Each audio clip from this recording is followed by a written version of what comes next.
test, test. Test, test, test.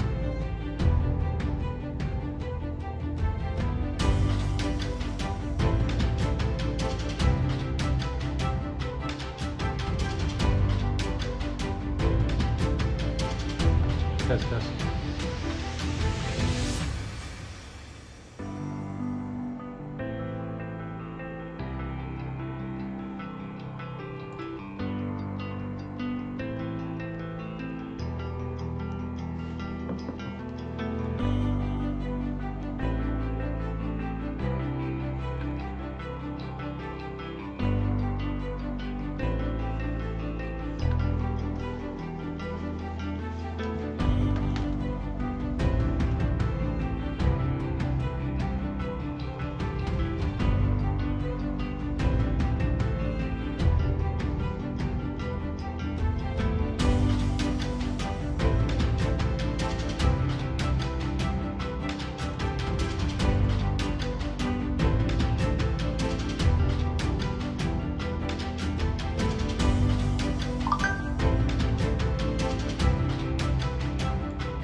Hey folks, Professor Finn here, everyone's favorite funeral service educator and unlicensed homeless mall Santa.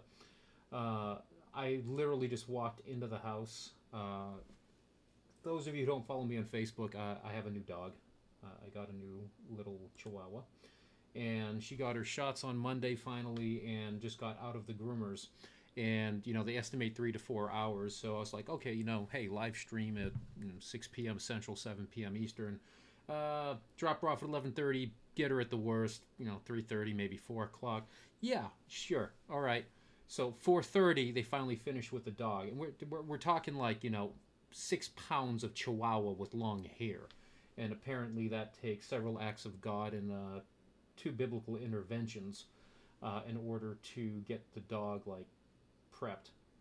So I have nothing, literally nothing set up and ready and all that. Let's see.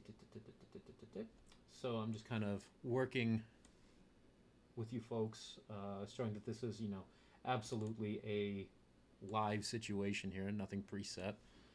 Because, of course, that would happen on a live stream day. Let's see. Lee, how are you? I literally saw your email as I'm in here doing the email thing. And yeah, we're going to chat a little bit about that because I actually find it funny because I also quite literally just got off the phone as I was driving back from PetSmart with someone that is deeply involved in that and offered some assistance and said, hey, if you need me to do something, write a letter, dial in on a call, by all means volunteer me for it. So first couple of things I want to bring up on the live stream. I made some notes to myself after the March 2024 live stream, and I want to bring this up again just because I want to bring it up again. One, the International Conference of Funeral Service Examining Boards is looking for the next batch of item writers. So make sure that if you are interested in that, please reach out to the conference at theconferenceonline.org. Let's go ahead and pull that up here so you can see.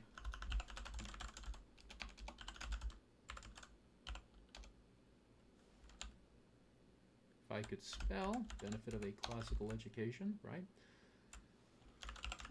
Lord, boink.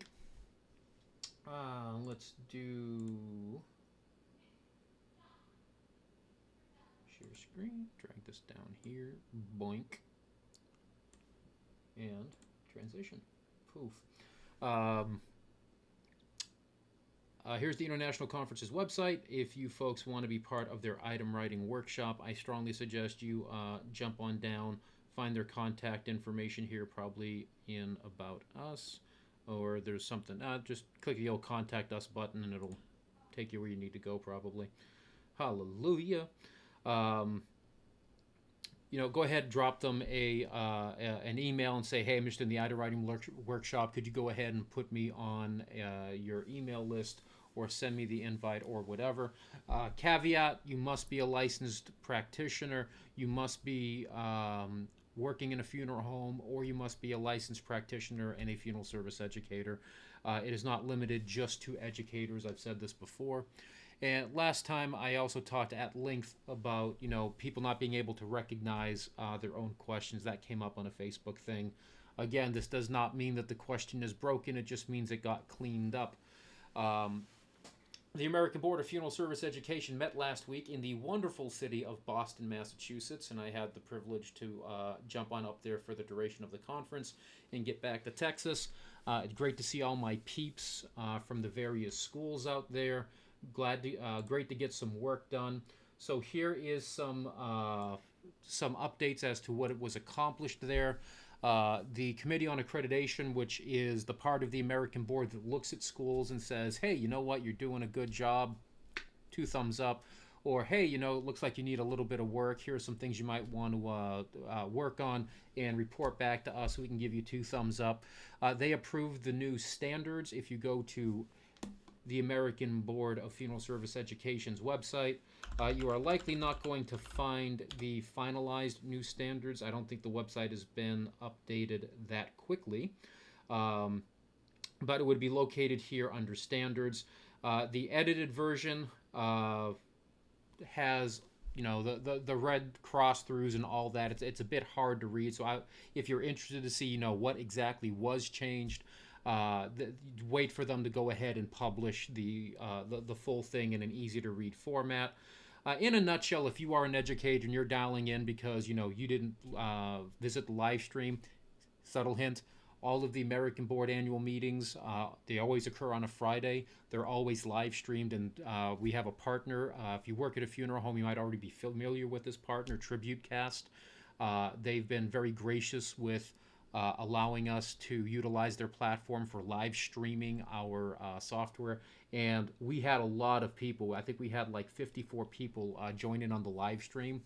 And in a conversation I had this morning with the other executive members or the elected officials of the American Board, it was noted that programs that could not make it to the conference their states were accounted for in the live stream. So it's awesome to see that basically 100% of the American Board of Funeral Service Education member accredited programs and institutions are engaged in the process and wanting to hear, what has happened over the last year and then take that back to their campus administrations. So the first big thing that is changed and really will affect the programs, and if you're a student listening to this, likely it's not going to impact you during the duration of your studies if you start now. But if you're thinking of mortuary school, maybe coming to mortuary school next couple of years, as of January 1st, 2027, all accredited programs are going to be required to have 2 full-time faculty members. And you might say, well, 2, that great. But that's a significant milestone. That's like a significant achievement. I started off as a funeral service educator, one of the largest programs in Florida at the time. And yeah, they had a lot of part-time help, but they didn't really have a lot of full-time help. And getting those second full-time lines are really important, because when you're a full-time educator, you are dedicated to that school. Like, you have a vested interest in seeing that school succeed. If you're a part-time educator, yeah, you can talk a good story, and it doesn't mean you care any less, but ultimately your full-time employment is based somewhere else. And if you have to make a decision between your full-time employer and the part-time job, you're probably going to cut the part-time job or cut corners at the part-time job. So being told that you have to have 2 full-time faculty, really that frees up one person to really focus on administration of the department if necessary, while another one helps out with administration but mostly focuses on content. Now there's a variety of ways that schools can share the workload of running a program. But realistically, what we see, I think none of my colleagues would disagree, that if you are the program director of your accredited institution or program, you're likely teaching an awful lot in addition to trying to administer the program, especially in these smaller schools that have a smaller population. It's really hard to sell a university or a community college if you have a total student population of like 45 people that you need 2 full-time instructors. Especially if that means that the school might have to look at their budget and determine where they're going to cut one from in order to bring one to funeral service. That means that they might have to reduce staff in, say, communications or science, which is some place that you really don't want to be reducing your staff. Looking back at the chat, looks like I have the amazing and wonderful my wonderful lady from the great state of California and Cypress College, Ms. Grande. It is nice to see you on here. Already miss not being able to sit down and chat with you. Folks, Cypress College's Jolina Grande is with us tonight, and we are in the presence of greatness, and we should acknowledge our betters. Wonderful lady, wonderful program. That's the one thing I can say about the American Board is having now participated in about 10 years, just the people who are engaged and come to the conferences and come to the live streams and stuff, they want you to succeed. And there's reasons for that. It's because of people like Ms. Grande, Mr. Beckham over at Florida State College, Jacksonville, Dr. Scotisi over at Miami-Dade College, Jacek Ennis over at Jefferson State, Venus Riley over there at Jefferson State. I mean, I could just go on and on and on and on. Dan Shea, Matt Buell, Dr. Jeffrey Hicks up there at Arkansas State University. Like, there's just so many people that are outstanding to hang out with that I almost feel like a disservice if I don't mention their name. I mean, I know someone's going to get insulted. Like, someone's going to get super insulted I didn't mention their name. You go ahead and drop that in the comments if I missed your name and you're upset. And I don't know, maybe I'll submit your name for a magazine subscription of something you don't want to read. Because that's just the way that I roll. The second thing, and most important, probably from the immediate aspect, is the Committee on Accreditation agreed to change the NBE pass rate requirement. So for those of you unfamiliar, there are several criteria that are used to adjudicate whether a school is doing its job. And probably the primary one, the most important one from many program views, is probably the national board exam pass rate. You know, how many people are taking the standardized examination and are passing it. Um, the current standard is 60% of your test takers, first time test takers, must pass the exam. If not, then we need to have a conversation about that. The new one is going to be 70% of all test takers over the course of a 1 year period. So, kind of the good news there is that it's not just limited to the first attempt. And I think this recognizes a really, really, really important trend that the student populations are changing. You know, there's a big difference between myself, who was born in the 70s, you know, a Gen Xer, and a person that's Gen Z. We do not view the same things with the same lenses. We have a tremendous gap of understanding over these areas of things like work ethic and stuff like that. It doesn't mean that a Gen Zer works any less hard as a Gen Xer. It's just that how we perceive things like work and study is different, because we're not used to the personal space, taking time, mental health awareness, because it simply didn't exist during our time. Those were the formative years for these sort of concepts, and it wasn't until almost, you know, the 1990s, 2000s that people started looking at this whole holistic health type of situation. So folks won't kill themselves to go to school. They won't kill themselves to take board exams. But if you go back to, like, you know, the 40s through the 80s, man, I'll tell you what, if there was a test involved in something, you were killing yourself for it. You were sacrificing everything for it. And when I went to mortuary school, I can tell you that the wonderful lady I was dating at that time, I think I went out with her twice over that entire year, like for an actual like date sort of night. The rest of the time, I literally just spent it studying, like constantly, every waking moment. Back then, we didn't have iPads and stuff like that. So I'd have all my stuff in binders, and I'd take a binder with me everywhere that I went. I kept my binders and milk crates in the back of my car, and when I got to work, I brought a couple binders in, laid them on my desk, so that if, you know, I had downtime during services at the funeral home or eating my lunch, I'm looking at something. I'm like completely engaged in my studies, because it was an online program, and I literally had to teach myself. We did not have the tools that you folks have now back in the mid 2000s. They just didn't exist. So you were quite literally having to teach yourself and stay disciplined. And today, if you go into an online program, you're likely going to have an awful lot of time and effort spent on teaching you what is necessary to succeed in an online program.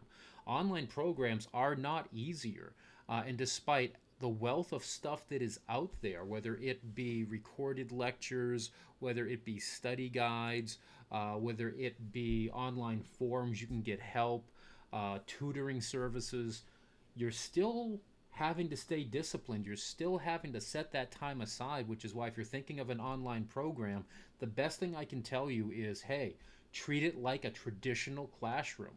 If you're taking a 3-hour class, then you need to make a decision whether you're going to take 50 minutes 3 times a week, 1.5 hours 2 times a week, or 1 3-hour evening, and sit there and use that time strictly for studying.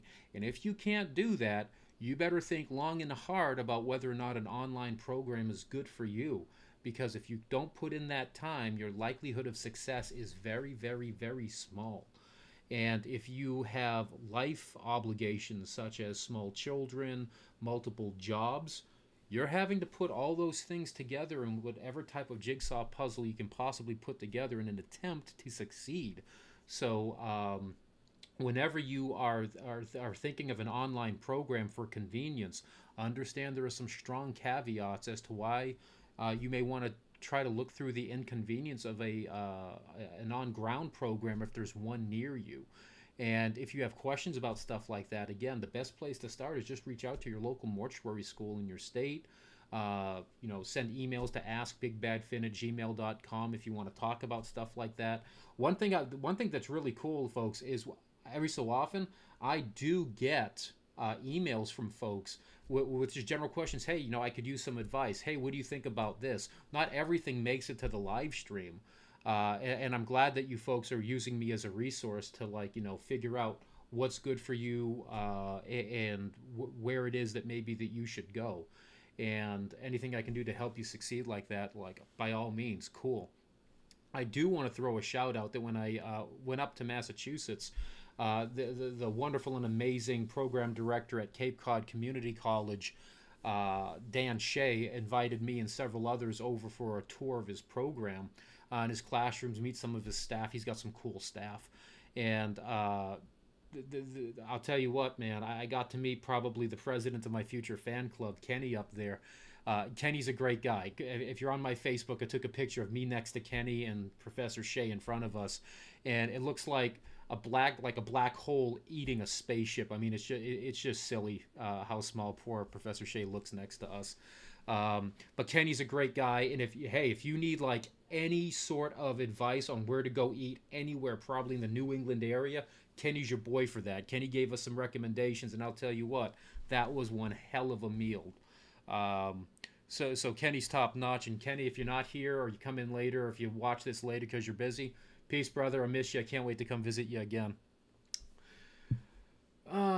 Chandra the Strange, we keep firing all our teachers. I miss some of them quite a bit. Sometimes that's a weird perspective for me to be talking about, but sometimes you do need to purge. Like, you do need to get some people in there that are doing the job that you need. And it's really important, having been a program coordinator and now having additional responsibilities in my new roles, that just because you're a good teacher, it's not enough, man. It's not enough. You have to acknowledge that there's a responsibility to your students when you're a professor, but there's also a responsibility to the institution. I don't think, especially with part-time professors, and probably a good majority of full-time professors, if you believe me, feel free to drop something in the chat. You disagree with me, drop something in the chat, or even drop a comment so we can start a discussion, after the fact. Because whenever you leave a comment on anything, folks, I end up responding to that comment. Like, I read everything that you folks leave for me. I really do think that professors are not aware of how much their actions or inactions actually affect their institutions, especially when it comes to things like satisfactory academic progress, or taking proper routes for leave of absence, and certainly when addressing like student complaints. We try to cut corners and do things, and the wealth of regulation that surrounds some of these things, such as satisfactory academic progress, processing your attendance on time, why the professors are hard ass when they mark you absent because you arrived 10 minutes before the end of the hour when the class ended. We would like to say, hey, caring and compassionate, let's do something. But when the federal government comes in and says, yo, how come you kept this person on your rosters for 3 weeks after they completely stopped working in your class? That has significant repercussions if your institution makes a habit of it. And if your instructors aren't following the rules that the institution is setting, unfortunately, sometimes corrections have to be made. So, not knowing the institution, not knowing the specifics of your situation, not all firing, unfortunately, is bad, and maybe not for the reasons you might think. And, that's really all I can comment. Jaunt Mr. Hey, it's our friend Scam Likely. Let's see what this one's about, right? Hello? Hello, Joseph. Yes, sir. How can I help you? Yeah, I'm Anthony from Florida Green. How are you doing today? Whatever it is, I'm not interested. This guy doesn't know me. I just made him famous.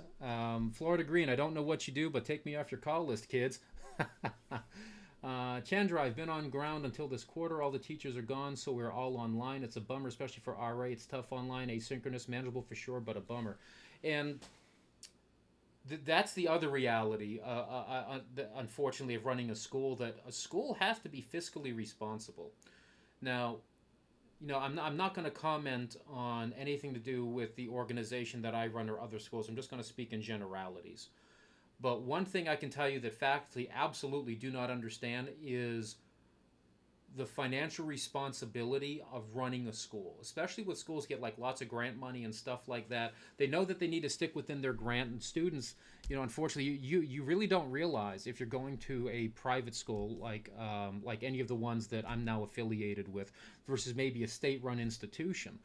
I had a discussion with someone that we actually got something in our complaint box that said, "Hey, we need to lower tuition. We're all in we're in a high state of inflation, and every little bit helps." And understand the school is in the period of inflation as well. All the fees to actually administrate the school go up. All the services that your school has, whether it's a learning management system, those fees go up. And it's not like schools have like a thriving internet presence where they're selling merch and other stuff. Where there are additional revenue streams, and it becomes very difficult for a school to maintain a positive financial outcome. Now, we're lucky at the schools I administrate, we're a not-for-profit. We're not looking at making billions and billions of dollars. We're just looking to come clean at the end of the year on our budgets.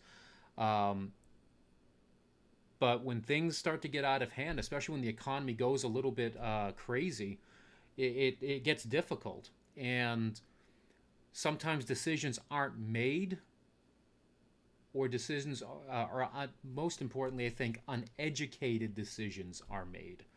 And the ramifications are when it's time to clean up that uneducated decision, that people have to suffer for it. And that's an unavoidable cost of doing business. Now, the other unavoidable fact is nothing gets solved very quickly. I mean, there are certain things in my role that I certainly appreciate where I'm at. I can make a decision, we correct this now, that's a non-negotiable. If you don't like it, we can talk about it, but you're still going to do what I'm telling you, because now I have to play the I'm your boss game, which I really don't like doing. But usually when I see a very simple solution that doesn't need lots and lots of engineering to make it work, yeah, we're going to start with that one. And then, we'll go ahead and get the add-ons to engineer it to fit better if necessary. But I found pretty much that if I just make a common sense, good decision based on the best available data I have, it's usually the right decision, 9 times out of 10. At least that's been my luck in the last several months. Results not likely to continue. But every one of those decisions has been hard. Which ones do I move? Which ones do we not move? What's the inconvenience of forcing these people to do this? Because we also don't want you to get bogged down waiting too long to graduate. Ultimately, the longer you stay in school, the harder it is to pass things like professional examinations. So, I've taken some steps at my schools to say, okay, here's the way things are going to work. Here's the way you're going to address them going forward. And that's provided some inconvenience. People are waiting longer maybe to start a on-ground program of study. But ultimately, people would like to think, well, hey, you're the big dog. Whatever you say goes. I'm responsible to a board of directors. And the board of directors have to look at what I do and make sure that I'm making sound and confident decisions that, one, give them the reinforcement that the faith they have placed in me to administrate my organization is well placed. And two, make sure that the organization continues to do its mission and do its mission well. It is a bit of a change for me, of course, but hey, man, no, I do not make any decision that affects my students or my employees lightly. And whenever I make those sort of decisions, I have put some time and effort into looking at the various angles that are there, talking with the pertinent people. If any of you are, like I said, Chandra, you're at one of my schools, the stepchild school. I have 3 schools. They're all stepchildren schools, depending on the time of day and what is going on at the various campuses. If you talk to anyone that is familiar with me and how I operate, you folks, every one of them will tell you that I do not make very rash or quick decisions. I talk with people. If I have to make a quick decision, that doesn't mean I don't talk to people. It means I have to talk to them and I need information. I need it now, and we need to talk about it now, because I will not give an uneducated opinion. And If I have no one to talk to on a particular matter, I will literally Google something. I will look something the hell up. I'll find some statistics so I have something upon which I can base a course of action. So I'm not just, closing my eyes, turning around 5 times and hoping I'm walking in the right decision. That is not the way you want to run your personal finances, and that's not the way you want to run your own businesses. And that's especially true for those of you folks who want to go into your own business ownership. It's not my company. I don't own the company. I'm just a part of the company responsible for its stewardship. But it is my company from my perspective, and if I am making bad decisions, again, my work ethic and the place that I work, they are integral portions of who I am as a person. And that might not be the case for people in later generations. It's just a job, it's just whatever. No, I view myself and my success, my company's success, as a personal success. And I'm hoping that the decisions I'm making now for you folks that may be inconvenient, other students won't have to go through that. And one thing I can tell you is I am very big on student feedback. I meet with all of the campuses once a quarter, usually right around week 4, right before midterms. You folks will get an invite to do a little town hall and talk to me, and have the same type of conversation that we're having here. And some of you folks don't get answers that you like. You ask a question and I tell you something you don't want to hear. Hey, that's, in typical Professor Finn vernacular, that's just tough crap. That's the reality. And I have to work with reality when I'm stewarding an organization of 175 employees and like close to probably 1,800 to 2,000 students. So I can't just make the fluffy, cool decision. You folks have to know that I'm taking this serious, and if something is not feasible, it simply is not feasible. Otherwise, I take notes and then I bring it back to my team when we talk about it and assign tasks appropriately so things get done. Mr. JONTMR, good day, sir. Good day back to you, sir. Hope all is well if you are a sir. If not, then I apologize, but Mr. is probably a good way for me to determine which gender I am looking at, or at least gender construct that society has placed upon you. Some of us were hopeful when we found out about you. Hope for improvement. Yeah, well, you and me both. I hope I'm doing like the right thing, at least 70 to 80% of the time. Some people seem to think that I'm doing that, and there's others that no matter what I do, they're not going to like me. But one, I got 3 things going for me for stuff like that. 1, I was the chubby kid in school. 2, I worked food service. 3, I worked retail. I know damn well I'm not going to please everybody. So if I can get the majority, I'm good with that. And I will absolutely be good with that. So when people say, oh, you can get everyone, no, Buttercup, it's clear you never spent a day working at the customer service desk at the local retail store, because you would know that that statement is false. And certainly those of you who've worked in food service, you just know that if you can get like a streak of 4 or 5 days where all of your clients are like really good or just mediocre, that's a good streak. Because at some point in time, there's going to be someone that walks in that front doors, and it doesn't matter what you do for that person, that meal's going to suck. No one knows how to make a drink. You're the worst wait server ever. Oh my God, how can you be in here? And then you're in the back there giving them the hand-tossed fruit salad in the bowl because, hey, who knows where your hands have been. Just to go ahead and reinforce why, folks, you should always be polite to your people in food service. That 1, you really don't know what they're doing back there, and if you need to know more, feel free to visit TikTok at your convenience. 2, I can tell you that minimum my tip is 20% because I've been there, and if my service sucks wherever I am at, it does not matter if it is a Burger King, which I almost never eat at Burger King, or if it is a high-value steakhouse. I will promise you that if my service sucks, you will never see me walk into that establishment ever again. I will absolutely drive by a McDonald's that has given me a bad experience to go to McDonald's further down the road to get my McNuggies, just because the people who are there treat me better in the drive-through line. I pay attention to crap like that. That's just something that I do. I get to choose where I spend my money, and the way I appreciate the people who are providing me that service, just like in funeral service, is you simply give me not even a superior customer experience. Just give me a positive consumer experience. The way you greet me at the window. Yeah, the last person probably gave you a line of crap, but I'm not there to give you a line of crap. And if I see the last person gave you a line of crap, I might pull up and go, hey, so what's it like having to deal with an inbreeder driving through your morning rush? Wow, that was pretty crazy. Hey, you know what? You're doing a good job. Don't even worry about it.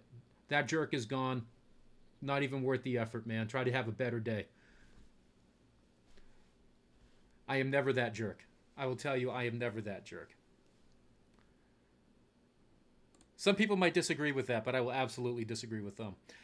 So a couple of things I did find, all right, folks. A couple of things I did find that we can talk about tonight. First one, I found this. I forget which book this was. This was either. I think this might have been Memento Mori, and they're probably going to be upset that I just took a picture of their article because I don't have a digital version of it, and I know it's going to be pretty hard to read. I'll try to zoom this in a little bit. But the article's title says it all. FTC nationwide fraud losses topped $10 billion in 2023. So this is hot on the heels of the, oh my God, we found 30 funeral homes that don't know how to answer their phones article that we talked about last time, and why I think the FTC's reports and stuff like that are complete trash. Won't get back into that. Feel free to watch that last live stream. But what this has to do with actual people scamming people out of money for funeral arrangements, not even licensed businesses, just people, trying to steal your cash. Kind of like whoever this person was that called me that knew my first name, doesn't know that I don't have a lawn, because Florida Green is probably a lawn care organization. Dude, I don't own, like, my townhome does not have a lawn. That's why it's a townhome, so that there's a lawn service that they hire to deal with that crap.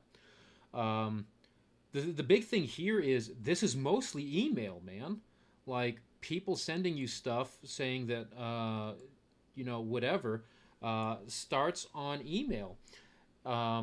Email displays text message, which held the top spot in 2022 after decades of phone calls being the most common method used. Everyone likes to talk about the convenience of having everything online.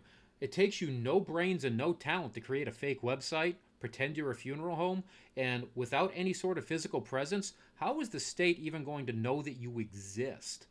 Like, it's easy for them to police a funeral home's website when you're a licensed entity because you're going to disclose that. It's impossible to know that you exist if you're not even a licensed entity. So this goes back to something that I have said for years. This is something that I teach for the open houses that we do with Pierce colleges. If I'm doing any level of presenting, when you walk into a funeral home, don't be afraid to sit there and go, hey, show me where your licenses are. And what you should see is you should see a facility license in just about every state I can think of, even the state of Colorado, which does not have individual personal licensure, has licenses to do business for their funeral establishments. California has them, Florida has them, Texas has them, Kentucky has them. Everyone has a facility license so that you know that that business is licensed. And second to that, most states have individual licensure in some way, shape, or form. And you can go and look at those licenses to see exactly who those people are and what are those things that they're basically from those licenses they should be able to do. If someone introduces themselves as an embalmer and their license as funeral director only, here's a hint. They're not an embalmer. Period. I see a lot of people doing scams on social media, creating these fictitious funeral homes, taking pictures of themselves next to hearses and stuff. Hey, man, just about anyone can get a picture next to a hearse wearing a nice suit, so be real careful. And if something doesn't sound right, you have the right to get the hell up and go to a different business, like 100% of the time. And the sad part is, folks, most people don't believe that, hey, well, I'm at the funeral home, I might as well go here. No, dude, if you walk into a McDonald's and you see someone hawk a loogie right into a burger, are you going to be literally dumb enough to stand there and order a burger after that? The answer is probably no. You'll drive down the street and get anything else from any place else. Why would you want to do that with the funeral home, man? If something's setting you off wrong, don't do it. And I cannot stress enough the necessity of you folks being diligent when you are dealing with funeral homes, especially ones that are reaching out via email or text message distribution. I can tell you that as the chief executive of Pierce, when I posted that on LinkedIn, I get 20 plus solicitations a day.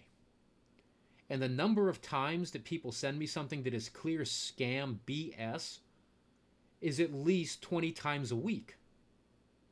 I mean, it's crazy what people will do to try to get personal information out there. Phone call is the second most commonly reported contact method for fraud, followed by text messages, because, by God, I don't know too many funeral homes are going to solicit your business via text message. Fun part is not all, you can't just say, oh, you remember the Better Business Bureau. I'd probably say less than 10% of funeral homes in the United States are probably members of their Better Business Bureaus. And the ones that were and then dropped their memberships with their Better Business Bureaus, they probably see literally zero impact to their overall business. I forget who did the study on that, but basically membership in a Better Business Bureau does not equate to increased call volume. Let's see, anything else in here? The FTC uses the reports released through Sentinel as the starting point for many of its law enforcement investigations. And something to dissuade any of you who might be thinking about doing this. When you're advertising on the internet and you start getting out-of-state solicitations, right, because you're breaking the law by advertising services through a fictitious business, you're committing a federal violation. Like at the moment you cross state lines, you're not looking at going to the state pen, you're going to go to federal pen. You really do not want to be playing games like that. If you want to go look at the data, which I didn't do, ftc.gov/explore data. I just thought it was interesting that people are being defrauded via email. Like, how do they even know to reach out to you? What are they saying? Like, I probably need to try to find some of these fake scam emails that they're sending out to see what type of tactics they're using. I thought this was interesting. This comes to us from our friends over at the National Funeral Directors Association. New legislation introduced to ease funeral expenses for families. Families facing the unexpected loss of a loved one may find relief in new legislation announced in the House of Representatives yesterday, endorsed by the National Funeral Directors Association, the Funeral Coverage Act of 2024. I'm going to throw some shade. There's not even a fun acronym here. FCA? Like, come on, dude. 20 more minutes. Find something that makes a cool acronym. Introduced by Representative Kevin Hearn out of Oklahoma, would designate funeral expenses as a qualified expense eligible for coverage under health savings accounts. This means that families that have saved money for healthcare expenses can use those funds for funeral and burial expenses after the person dies and no longer needs the money for healthcare costs. If the law allowed funeral expenses to be deemed a qualified expense, the beneficiary of an HSA could use pre-needs from a decedent's HSA to pay for funeral on a tax-free basis.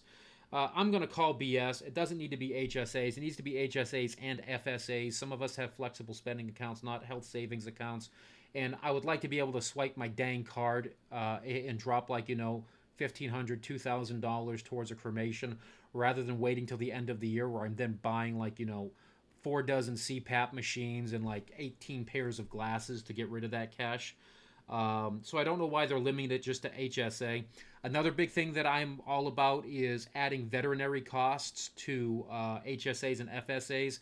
Anyone who has brought a dog to the vet, if you could put that on your flexible spending account, I'd rather spend stuff for my flexible spending or health savings account than my vet than trying to have to buy 3 or 4 pairs of glasses every year, glasses to blow through the money that I have left over.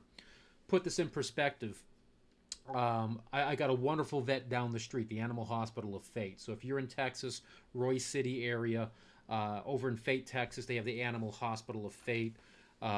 Great clinic. Great, very personable vets. And my little 4 pounds of hate, the spicy guy, he's getting really up in age, and before his heart gets any worse, the doc said, probably a good idea to get his teeth cleaned under anesthesia, because prior to this, I would only do his teeth cleaning through non-anesthetics. And I mean, they went in, they found he had a couple of abscess teeth, so I'm glad they got those out. That's definitely going to improve his quality of life because now he won't be in pain. But yo, the estimate started at $1,500 and worked its way on up. Thankfully, when they got in there and realized he was already missing some teeth, that estimate went down. But not significantly enough where it's like, dude, I really don't want to have to pay for that out of my, out of my checking account. If I could swipe my flexible spending account card, absolutely non-issue. Like I can budget for, vet emergencies and stuff that can come out of there and not impact my day-to-day budget. So if you know someone that wants to go ahead and run with that, by all means, run with it. I'd be all for it. For many families, funerals are an unexpected expense, which, again, if you're planning for a funeral, it's not a lot to save over a number of years unless something really bad and tragic happens. But if you save for like 15 or 20 years, tell you what, you're going to have enough money to do basically whatever you want. This was particularly evident during the COVID-19 pandemic, says NFDA President Dutch Nee. Dutch is a great guy. I met Dutch on several occasions. He works with the American Board. He worked with the American Board of Funeral Service Education. I met their president-elect. Another great guy. Looking forward to a fruitful partnership there. Dutch has been very active in his presidency, getting things done with NFDA, especially like legislative stuff. Proud to sponsor this bill. Yeah, that's what every politician says. Sorry, Representative Hearn, but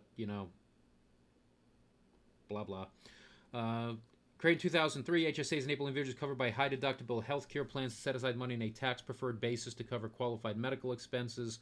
Individuals can make tax-free contributions to an HSA through an employer or on their own. The current maximum that can be contributed to an HSA is basically $4,150. Double that if you're a family.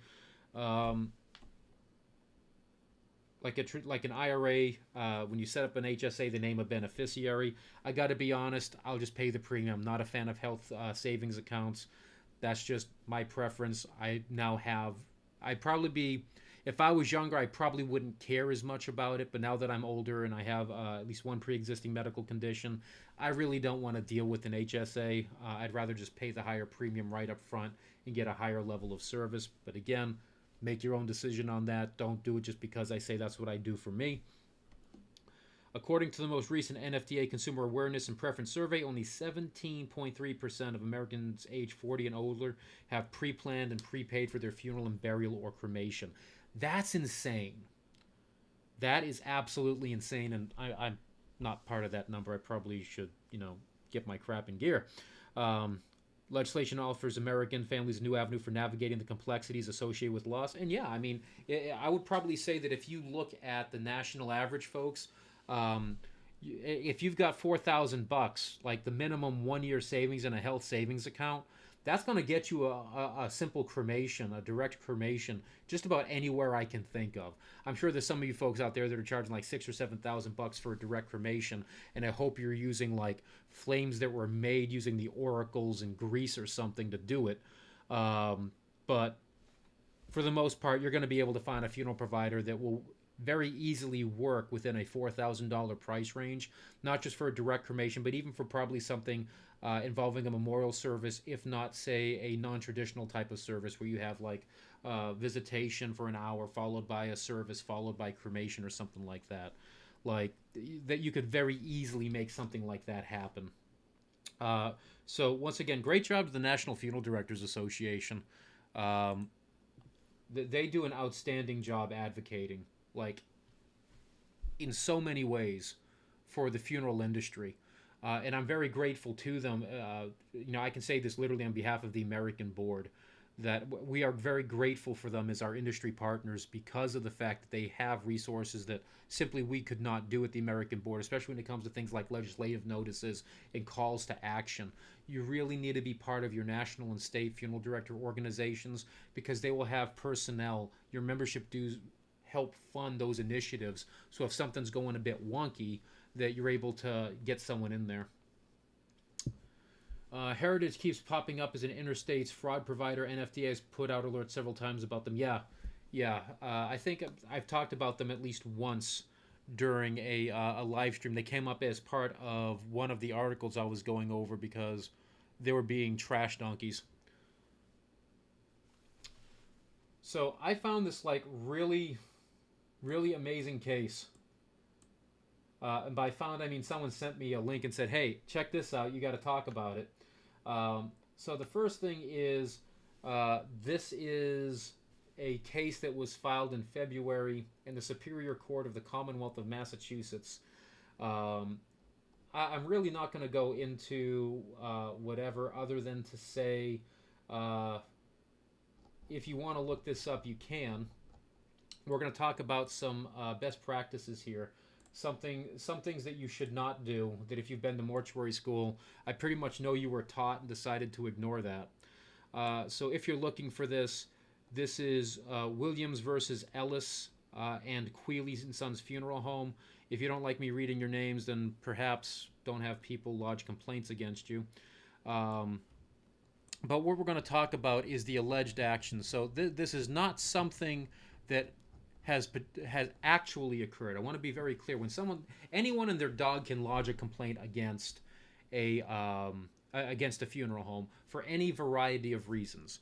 So my earlier statement, hey, don't get yourself the attention of someone, that might be through no fault of Quealy and Sons, and what they need to do is take these things serious, get an attorney involved, and get in front of the judge and take care of it.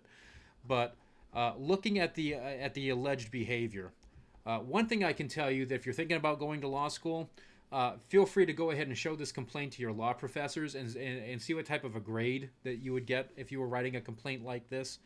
The one thing I can tell you is this was not written by a practicing attorney. It was written by the individual making the complaint, which so many times, folks, people think that, oh, you have to have a lawyer involved to do blah, blah, blah, blah, whatever. No, if you want to spend the time and learn how to navigate the system and take care of it yourself, you are capable of doing that. You can certainly step in, file your own complaints, etc. What makes lawyers useful is they know all of the little side rules and stuff like that. You need to be cognizant. They know when the deadlines are going to be, so you don't miss things like that. Because if you choose to do those things yourself, one, you really should never represent yourself no matter what. But if you choose to do those things yourself, judges are not more forgiving to you versus an attorney. You have to follow the rules. Judges are lawyers, and lawyers live within established rules and guidelines. So if you had 15 days and you didn't utilize something within 15 days and you cannot show good reason why, doesn't matter, you don't have the experience. That is not good reason why. You had 15 days, have a nice life. So there's a lot for me to scroll here. Let me just go ahead and find. What do you mean? I know the damn name is there. Like, I know it. This is trash. Come on. Okay. So here's the thing. I'm going to give you the synopsis of what is explained in this complaint, so that way you don't have to read through basically 26 pages of text. The first thing is, unless you are divorced, any licensed practitioner listening to this stream should be able to tell you on demand that unless you are divorced, you are married. So when you decide to get married and you decide to not undo that marriage,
There we go.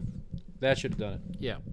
So I guess it's time for me to get a new USB cable, because it looks like just the slightest movement borks it around, which is weird because as I was looking at it, it was still functioning. So for the record, I looked at this thing as you folks started blowing up the chat, and I can still see the green moving, which means the mic is reading me. It's not porting over to the computer. Tie the string to the other end of the can. Use better cans, man. It was just getting good. If you decide to get married, so if you decide to get married and you decide not to be married no more, you might want to get the divorce. That's the moral of the story. And the rest of that was, if you're a licensed practitioner, chances are pretty dang good that it is a cultural universal for funeral service professionals to go through the "I divorced her, but I really didn't" scenario at a table with a family at least once in their career. If you have never experienced that, please drop that in the comments, because that would blow my mind that no one has had to deal with this level of BS. Shocker, spoiler alert, that's exactly what happened here, all right?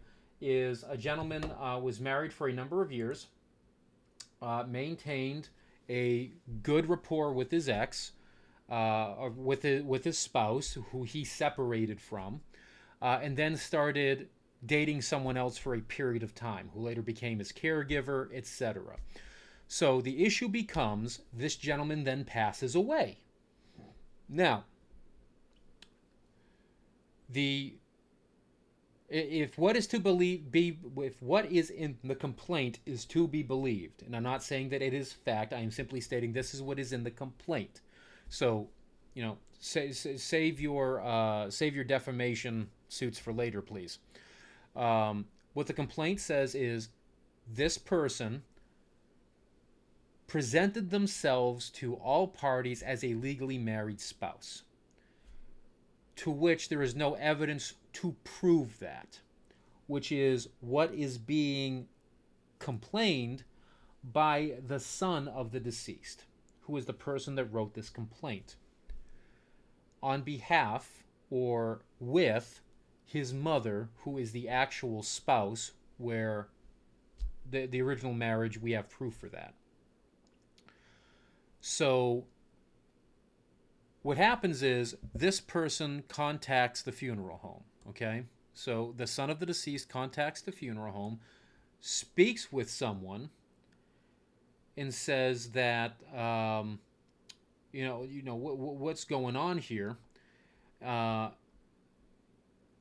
Hey, this person is not married to my father, okay? Again, if you want to go into the complaint, it's on page 24. This is where the story kind of starts. The previous 23 pages is basically the setup to this moment, explaining literally every life circumstance. Again, feel free, if you go to law school or you have a lawyer buddy, show them the complaint. It should be good times.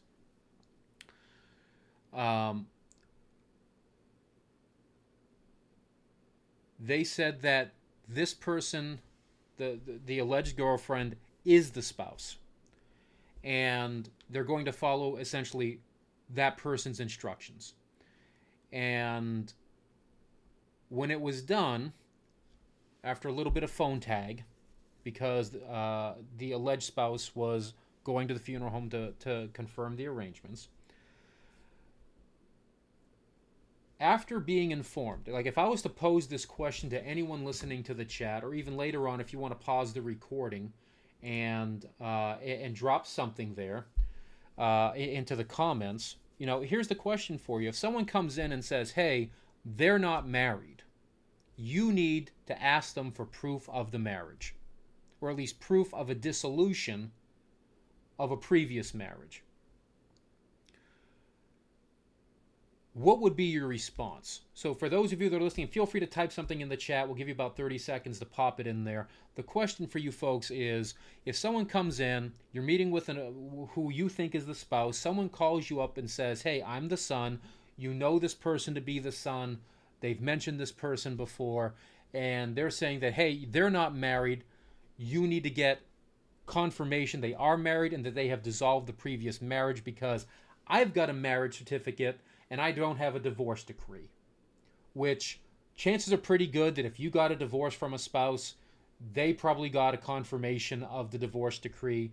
Either you were there or in absentia when you failed to show and the judge just rubber stamped it and said, have a nice life. Agent Waffles has definitely been there. That's cool. All right. The displayed ROD. ROD. You're gonna have to explain that one to me. I don't. That's not a term those of us from blue states actually or red states actually use. I forget who's blue, who's red. Like if folks ever wonder how much I care about politics, I legit don't remember who's blue and who's red because I just don't care. Stop, drop, hold. Exactly. Goose the judge. And this is why Professor Grande is in the top 3% of all educators. Right of disposition. Yeah. Duh. I'm thinking D, divorce. And I'm like, what the hell is a rod? But yeah, paramount right of disposition. When there is a dispute between who the heck has the paramount right of disposition, you drop what you're doing and you say, hey, this is the concern. This is going to open you up for additional litigation. You might want to lawyer up. In the interim, what I can tell you at the funeral home is that we're not going to take any action whatsoever, either for or against. So what I strongly advise you is find a person skilled in elder law, sit down with them and talk to them about the situation, because now my next phone call is going to be to this party that has challenged your right and say, listen, at this point, you need to seek legal advice. And you need to provide to me something from an attorney that says stop, drop, and hold. In the interim, I am doing nothing while you folks go together, lawyer up, and get your lawyers talking to each other, because it's clear you folks can't do that. And I think most people would probably do a stop, drop, and hold on this, because you really don't want to get involved in the middle of it. So what this person alleges is after they were informed, hey, this person is not married, the representative of the funeral home said, well, that's between you guys, I'm not involved. And the truth is, any person that has taken the mortuary law class in an accredited institution, an American board accredited institution or program, can tell you that, oh, hell no. Oh, hell no, that's not what you do. So this goes on, whatever. And what is stated is this individual paid us. They have given us an affidavit saying that they are a spouse, she is the wife, and we're proceeding with the plans that they have arranged. So first thing, if this is correct, if this was the statement that was made, there is quite literally no legal document on earth that a person can sign that supersedes a license of marriage. Okay, if a person is willing to perjure themselves by stating on a notarized affidavit they are married and not offer proof of that marriage, one, they've kind of double-dipped you there. They're perjuring themselves by lying on a legal notarized document. They're misrepresenting their situation, and they're likely going to increase your liability exponentially if you choose to follow through on that. Like, it's not hard. I have never been married. If I got married, I would be able to tell you where my license was registered. It's that simple. Like, bro, Hillsborough County Courthouse, we're done. I can tell you that I was present at my birth.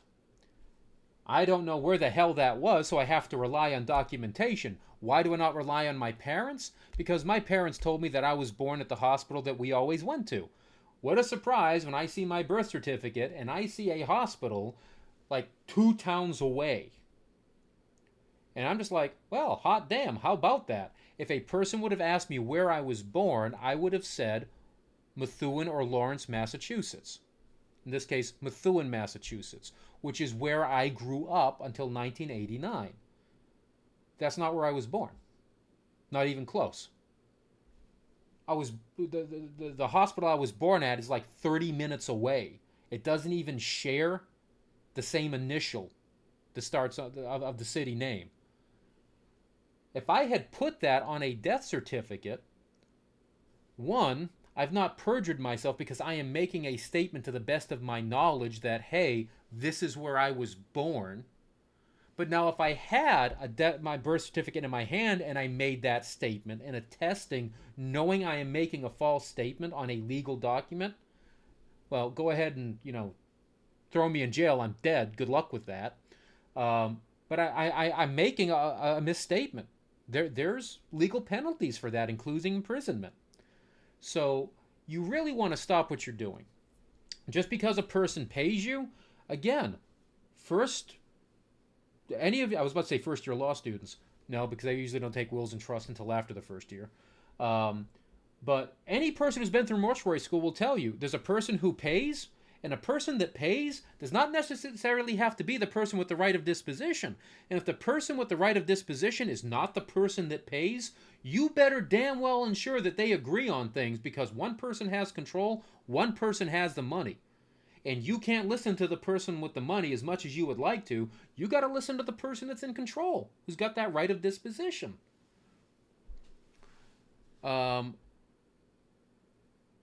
And then they close with, do you want to know what the order of service is? Which really, if they said that, is insult to injury.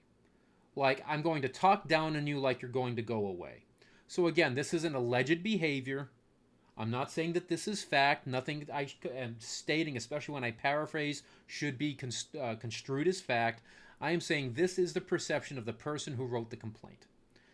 And then says, hey, by the way, once he details the order of events, the lady who says she's the wife is going to be the one to receive your father's flag.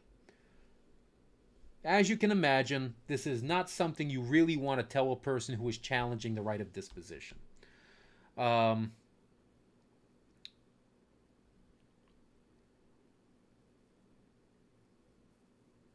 So the individual writing the complaint offered to bring a copy of the marriage certificate showing that this gentleman is married to someone else, and the individual says, it's out of my hands.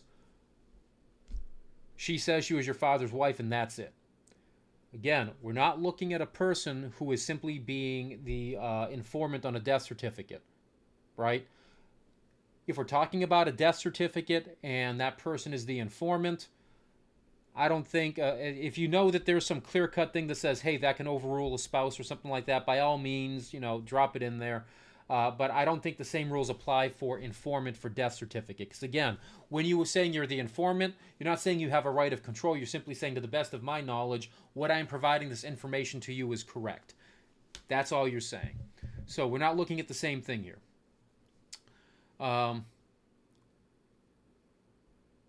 And when told, hey, I don't want to have my father's services arranged by you or your funeral home or any of your agents, basically said that, well, she paid, so this is happening, and then ended the call.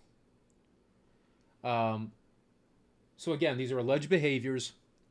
Teachable moment here. Whether this was a mock arrangement or whether this was a scenario we're discussing in class, which is the way we should be looking at this in all honesty. This is a scenario being presented in the law class. What should we do or not do at this juncture? And this is a classic example of what the hell you shouldn't do, like ever. This is the opposite of reducing your risk. This is, hey, let's see how much I can upset my insurance company type of risk. The other part of this is the complainant goes to the owner of the funeral home. So let's say, for the sake of argument, that the licensed professional you're talking to is not the person that owns the funeral home. You say, well, I need to talk to the owner like yesterday. You go, you get your hair done, you get that nice part, you get maybe some highlights, and you go full-blown Paleolithic Karen on someone. So you're gonna go right for the jugular, you're gonna go right for the owner. And you explain the same exact thing. And the owner goes, sorry, nothing I can do. You can see that this becomes a compound problem, right? So, again, we're not saying that this is true. We're saying that if someone comes to you, especially as the owner, and say, hey, I have a concern, owners and managers, you're expected to be the voice of reason here. Now, I love that Florida does not recognize common law marriage. Yeah, it makes things a little bit easier. What I hate are those people who say they're common law married. Yeah, Texas has common law marriage. Texas has common law marriage, and I'm a little scared about that, just because of the fact that if I do move in with someone and they're here for a long period of time, what constitutes it's just me being lazy. Like I just haven't looked at it because I'd rather watch cartoons on Netflix because that's just who I am. Then pick that up and worry about okay, if someone comes in and they bring me like a cookies and cream blizzard from Dairy Queen, does that mean I'm now bonded at the hip with these people for all of eternity and have to pay them alimony if they decide to leave? Which I hope not, because like I really don't eat blizzards. So if they bring me a blizzard and that's like the tying arrangement, then I've got a problem because they're actually bringing me crap I'm not going to eat.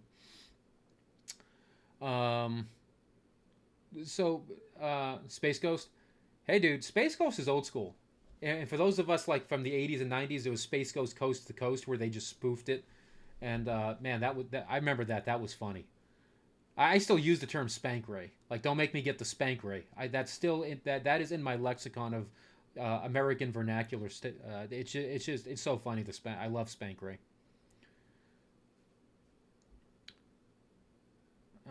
Let's see. I'm not going to go into some of the other aspects of what they're doing here.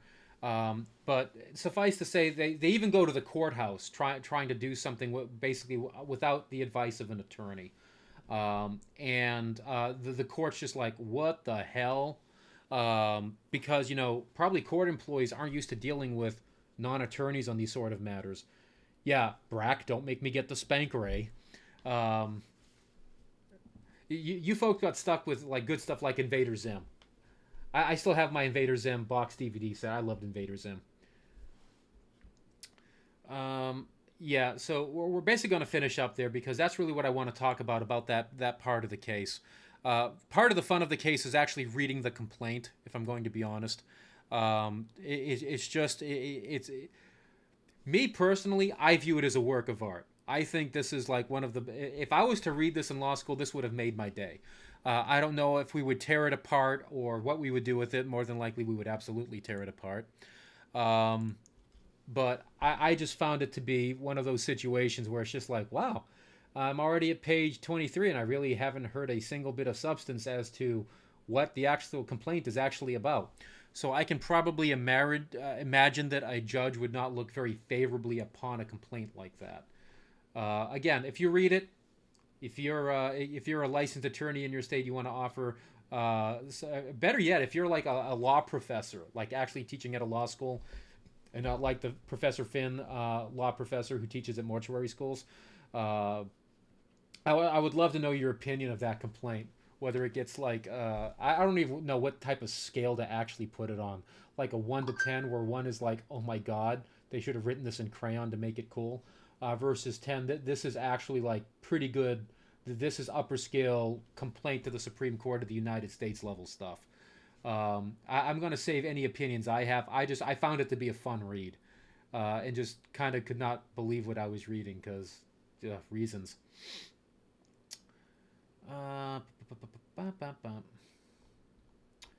One thing that did pop up, this is from our friends over at the Memorial Business Journal. There are certain things, folks, that I think if you are in practice, you absolutely should do. And the first thing is, one, get a subscription to the Memorial Business Journal, and also sign up for, I forget what it's like, Funeral Daily News or something like that. So you're getting like an email every day of hot topics that are popping up. I think both of these are required reading if you are in practice. I wish I would have discovered them earlier, but I didn't. But I'm glad that I did. The name of this article is "Don't Fear Transparency in Online Pricing." And again, I've never feared it. My view on this is I don't like the federal government stating to me you will post your crap on a website, especially without any evidence to show that this is going to reduce fraud in any way, shape, or form. I think that is an overextension of the FTC's authority, just to go, hey, you know what? There could be fraud. Hey, you know what? I could go out and get hit by a drunk driver, so let's close every Total Wine, Specs, and ABC liquor store in the nation because, oh yeah, we tried that. It was called, what the heck was it? Oh my god, I was about to throw, prohibition. Like I had the word, it flew right out. Don't get old. Getting old sucks. We tried that. Prohibition was found to be unconstitutional. So I don't know, man. Like the number of people that are defrauded for funeral arrangements versus the number of drunk drivers that kill people.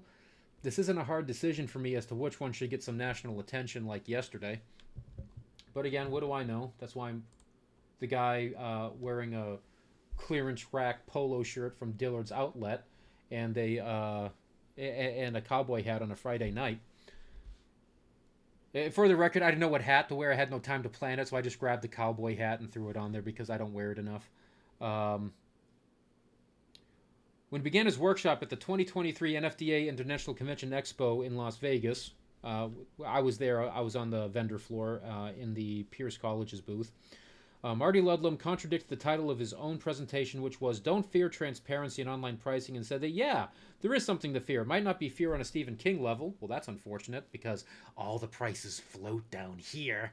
But ultimately, funeral directors will identify where the challenges lie and how to address them. It is still not known what the FTC will ultimately decide in its funeral rule revisions, but Ludlam, a professor at the University of Central Oklahoma and a lawyer, said that requiring funeral homes to provide online pricing is a likely scenario. Like, yeah, we all know damn well that they're going to do it, despite zero evidence to show it's going to stop any level of fraud. It's more of a convenience thing. I agreed with that one woman that said that, hey, you don't have any evidence to show that this is actually preventing fraud or whatever. You're overstepping your authority. But unfortunately, people don't want to be engaged with their federal governments and say, listen, don't, or we're going to dress up with face paint and wear our little poobah hats and we're going to crash your building again. I think I saw a court case where they got some amenity or something, like the Supreme Court gave a little something that benefited a population of those clowns when they stormed the Capitol. Yeah, I like threw away my poobah cap because I don't need like the NSA or anyone to be like, up. We think that fat guy was over there. It's like, bro, if it was me crashing the door, it's only because someone told me there was free cannoli on the other side. And trust me, when I didn't find the cannoli, I'd be hunting down the person in the crowd that said there was. I don't think there should be a big surprise, but transparent pricing is going to be required. Shocker, it already requires us to do transparent pricing. That's nothing new. You can accept it or not, but it is the wave of the future. Yeah, government telling you you need to do things because it's convenient. That is a very 1984 type of future.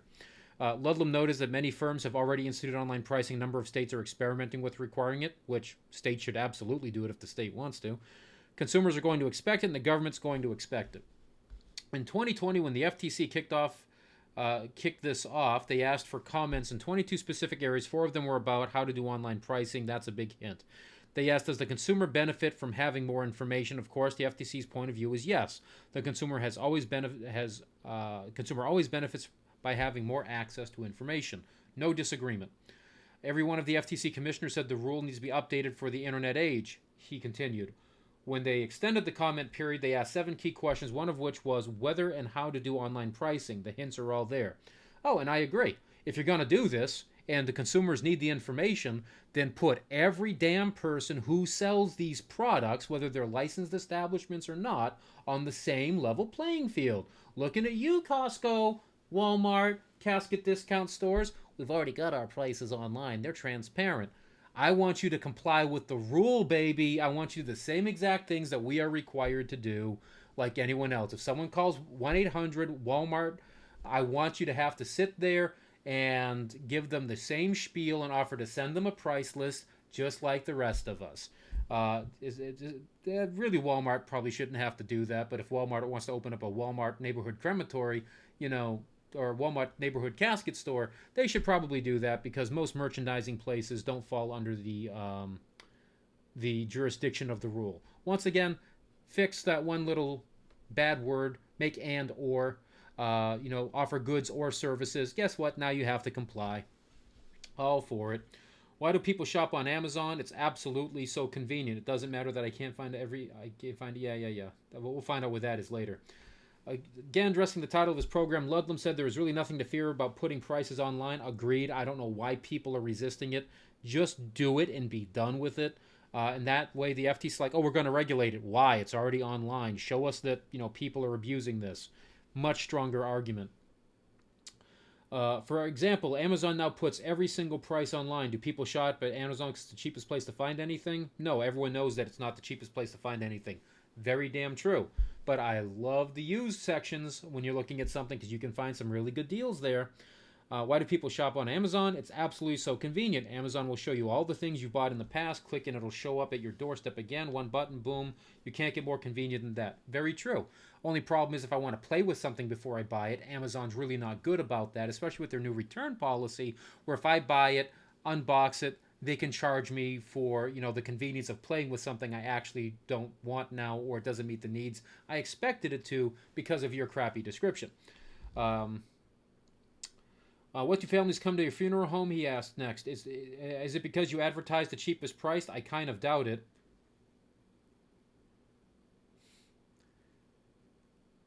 Come to your funeral because you have the cheap... Well, I can tell you that the places with the cheapest prices have probably the highest call volumes. Ooh, I don't know. Maybe there's a correlation with that. I don't know. I just buy expensive cowboy hats. I've been looking at this for a long time, and I've never seen a funeral home advertise that. It's a professional service. Yet he acknowledged there are those people who absolutely are obsessed with price. The drive-thru at McDonald's is always busy. There are people who just love it because it's cheap, not because it's good. Bro, McDonald's is cheap in your state? Okay. You can't get around these kinds of folks, but that's not the majority. No, but they're doing significant call volume. Put in a different context, is price really the only thing that matters? No, absolutely not. We've known that for years. Cremation Association of North America has reported on that. NFDA has reported on that. Everyone knows that. But we also know that there is a finite amount of money that can get tacked onto a price before we say, oh, hell no. So, hello, price is an important thing. And again, online pricing is a good thing. But how are we going to address, uniformity among the prices? And again, what about the people who are only selling merchandise that are not covered by the rule? I got a problem with that. Take academia. Ludman said a student can choose Harvard at $53,000 a year or a state college at $9,000 a year, or a community college can be free to students who live in the area. If price was the only thing that mattered, Harvard would be a ghost town. Very true. I'm glad we are comparing funeral arrangements to collegiate education. I can see the correlations, and I don't know. If I want to go out and buy a taco, I can probably see why, I would want to know how much oil for my car is. University would be empty because everyone would be at the community colleges. Well, then why do universities try so hard to make people who go to community college have to take extra classes when they get to the universities? Not all of them. Just saying.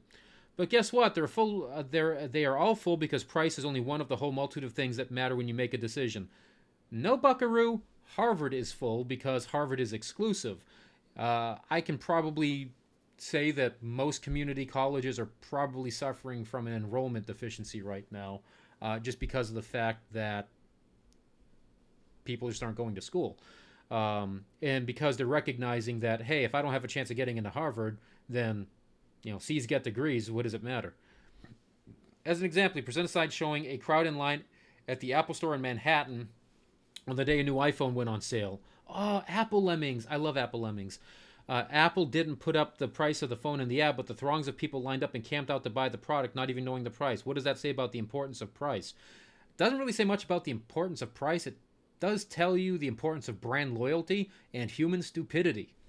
Having been that person that has stood in a line waiting for something like that, I can say that about myself. I can tell you that it has been a hell of a long time since I have stood in line for any piece of technology, and the last damn thing I stood in line for to purchase was a Harry Potter book, and I do not regret that one bit. In terms of assessing quality, price is way down the list of what's important, and Ludlam reiterated that transparent pricing does not need to be something to fear. No, but I can tell you that if your pricing is high, I am holding you to certainly a higher standard that your pricing better be worth that.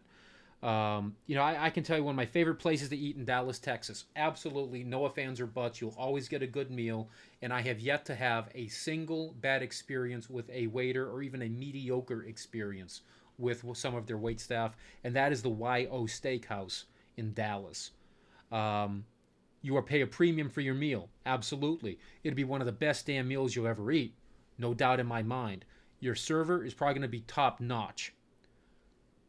that is the level of service I correspond with that price. If I can get that level of service cheaper, absolutely. But I will absolutely pay that price, no ifs, ands, or buts.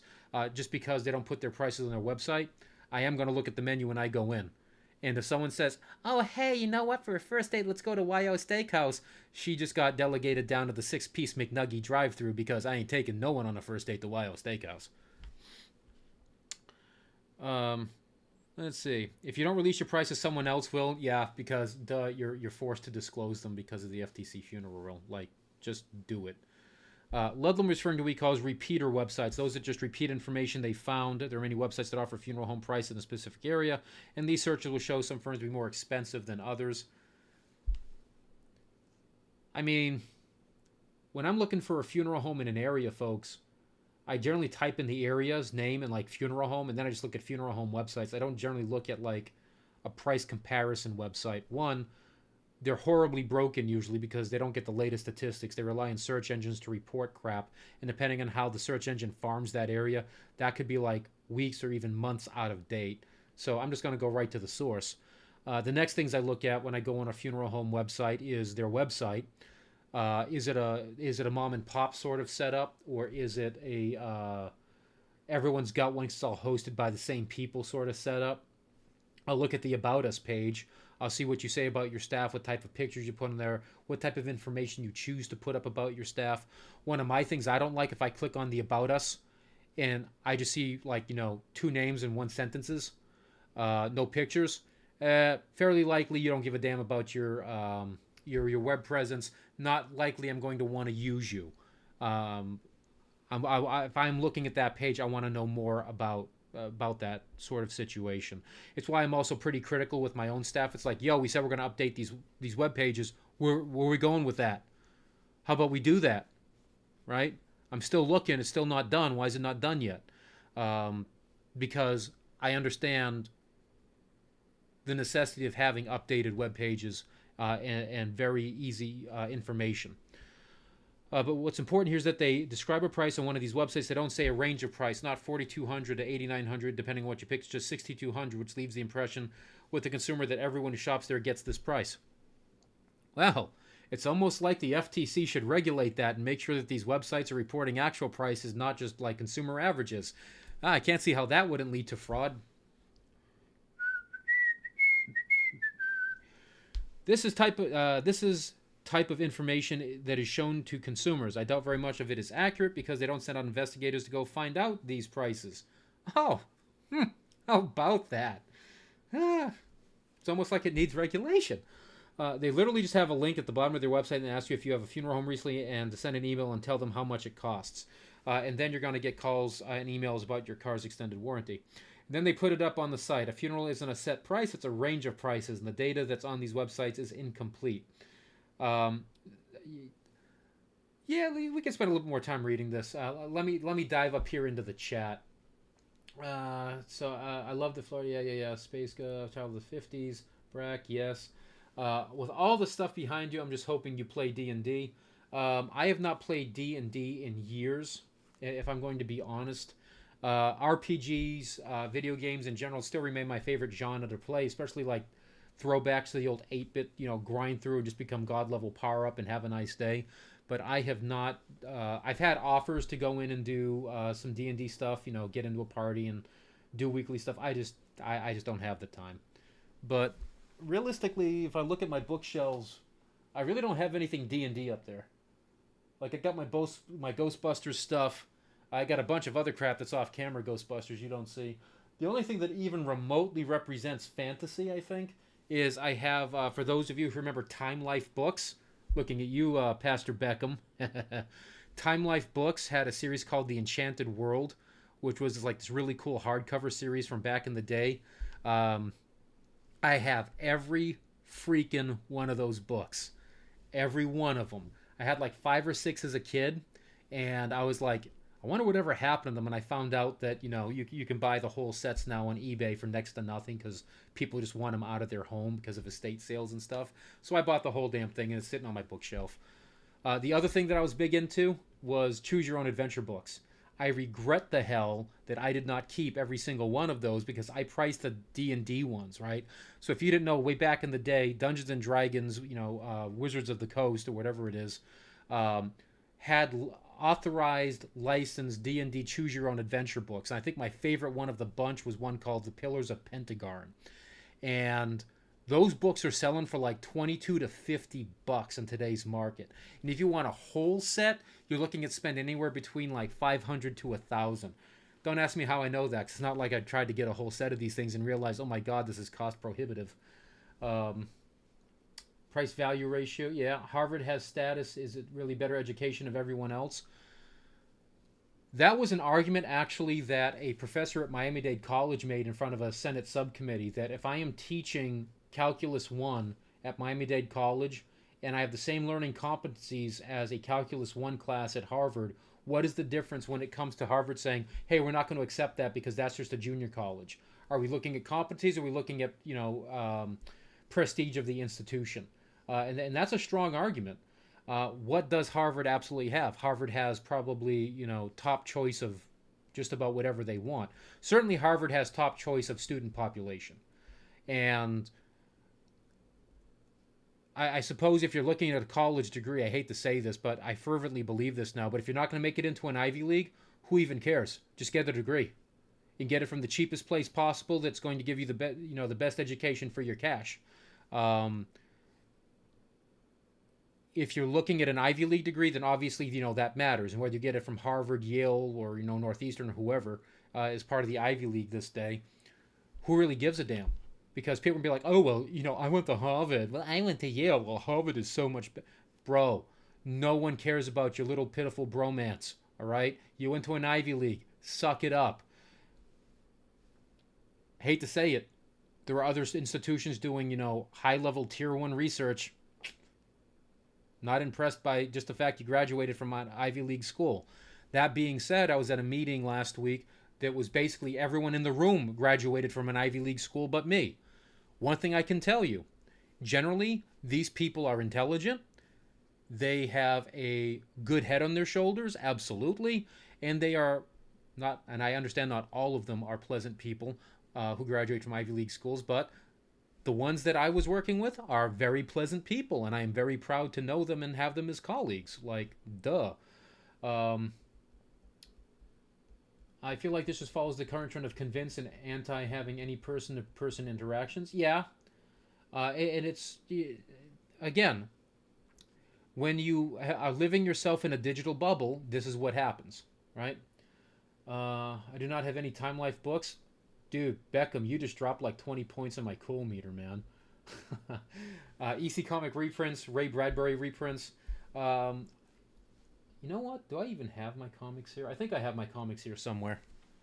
I think they're in one of the closets. I actually have like my comics from when I collected back in the day. Fees? Oh, absolutely fees. But Harvard is going to pay a premium to the right professor to teach the class because they're getting someone that knows their stuff and is making sure that they have that product knowledge. My beef with universities and places like Harvard is when you pay a Harvard price for a Harvard professor and you get the grad assistant. And I'm not saying that the grad assistant isn't, worth the money or even, inferior to the professor, because they usually have a lot more fire and a lot more dedication to what they're doing than maybe the professor does, because the professor is tenured, old, and crotchety, having been a tenured, crotchety professor. But I will state that, I want my money's worth. As I get into the get off my lawn age, folks, I want what I paid for. And if all I see is someone grading me as a grad assistant, I'm going to get pretty bent. If all the person that's teaching my lecture is a grad assistant, I'm going to get bent. I did not pay for a grad assistant. And if you're going to give me the grad assistant, you better give me a 60% discount, because I paid for your professor. Agree, unless there's a status thing, great schools. Yeah, and that's the worst part, is people are like, oh, it's a public... No, there's some great public schools. Great public schools. And they are thriving. If you would have asked me, did I ever think that University of South Florida was going to be, one of the best research schools in the nation, probably would have said, maybe eventually, but good luck. And, dude, they are kicking ass. Like, USF is absolutely going nuts. And hey, good for them. The more they do, the better my degrees look.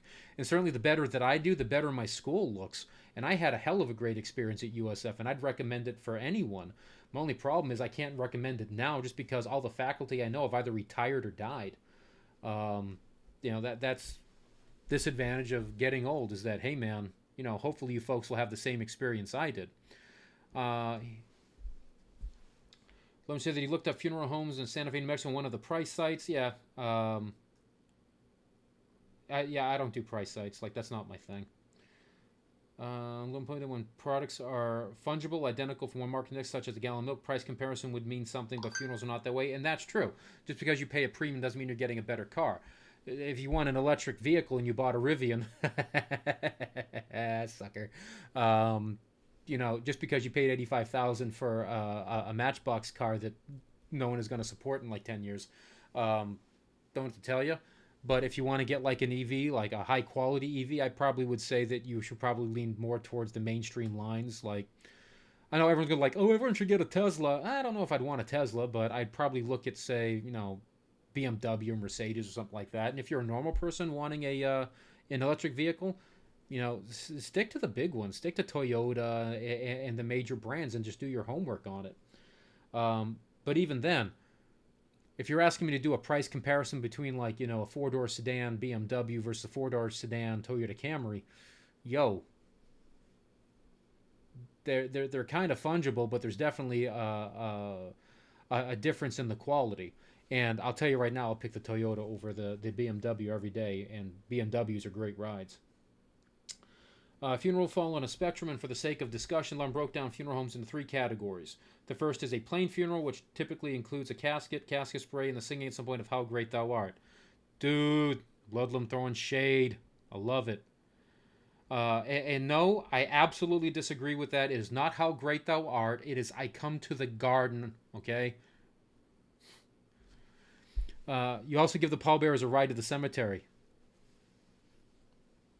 He then described a platinum funeral where, in addition to what's been listed, there's a 6-foot wide heart of roses that says, "We love you, Grandma," with the matching boutonnieres for the 24 honorary pallbearers. There will also be a balloon, butterfly, or dove release, and or a tree planting. There's also jewelry customized with Grandma's fingerprint for the family. And then there's the Professor Finn funeral where we, get the direct cremation, head right over to the KFC all-you-can-eat buffet. I love my mama, and it's done. Can you pass the mashed potatoes and gravy, please? Finally, Ludlam described I did not do that for my mother. I did not do that for my mother. Thank you very much. Everyone knows I would take everyone out to a Golden Corral. Finally, Ludlam described the bargain basement funeral. What's the cheapest? Well, that would be a cremation. Cremation it is. Where'd you like to hold the service? We don't want any service.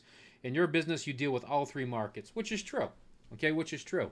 And part of your business model is going to be determine which one of those markets you want to actually fight for calls in. And I would probably say that you're probably going to want to fight within the platinum to the plain. It really is really irrational, if not outright confusing, if consumers try to compare the platinum edition and the bargain basement model by price. They're not really the same thing. And since every funeral home offers these, that's why these price lists on the internet are these various websites are misleading, because you don't know what a person will get for their $7,200. All the more reason why someone should, I don't know, get in there and regulate that. But whatever. I just wear the cowboy hat and look stupid. Most families a funeral home typically serves have not been in a funeral home in years. Very true. And some of them have never been in a funeral home, at least at the point of making consumer decisions. And the NFDA has all the statistics on that. And this is getting crazy, where people are going to be in their 40s and 50s and have never actually sat to make arrangements or even been part of an arrangements process, because they had to shelter their kids and whatnot from going up, didn't involve them in the process. So they come in today and they pick out everything, and the bill comes to $76.35. Then what happens? Weeks later, they're flipping through the internet and find one of these repeater websites, and the internet says a funeral is supposed to be $5,200. The consumer may feel cheated or ripped off. Funerals must control the narrative. You don't want someone on the internet controlling your price. You want to inform families about what your price is, and not let some website with not much more than an email from somebody else claim that it knows what your price list Okay, I thought it was me saying something wrong and not in English, but. Oh, investigative journalism, I love you. Ludlam cited an AARP investigation that found that some families shop around. They look for more stuff. They look for price comparisons. But the interesting is that as a group, consumers spend more. The more they investigate, the more products and services they want. Oh, absolutely. Right? And Amazon knows this, which is why when you choose something you might also like at the bottom. Right? Um,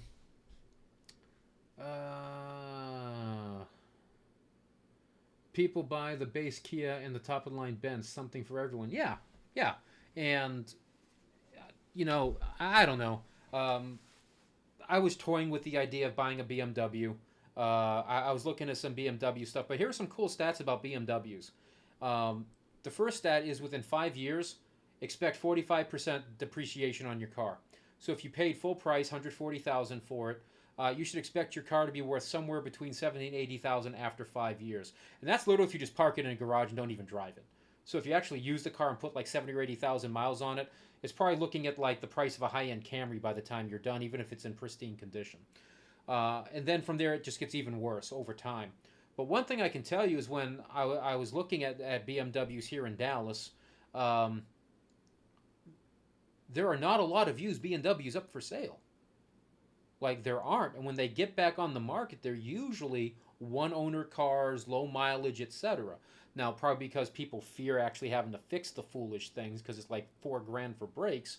But nonetheless, the cars are usually in pretty good condition.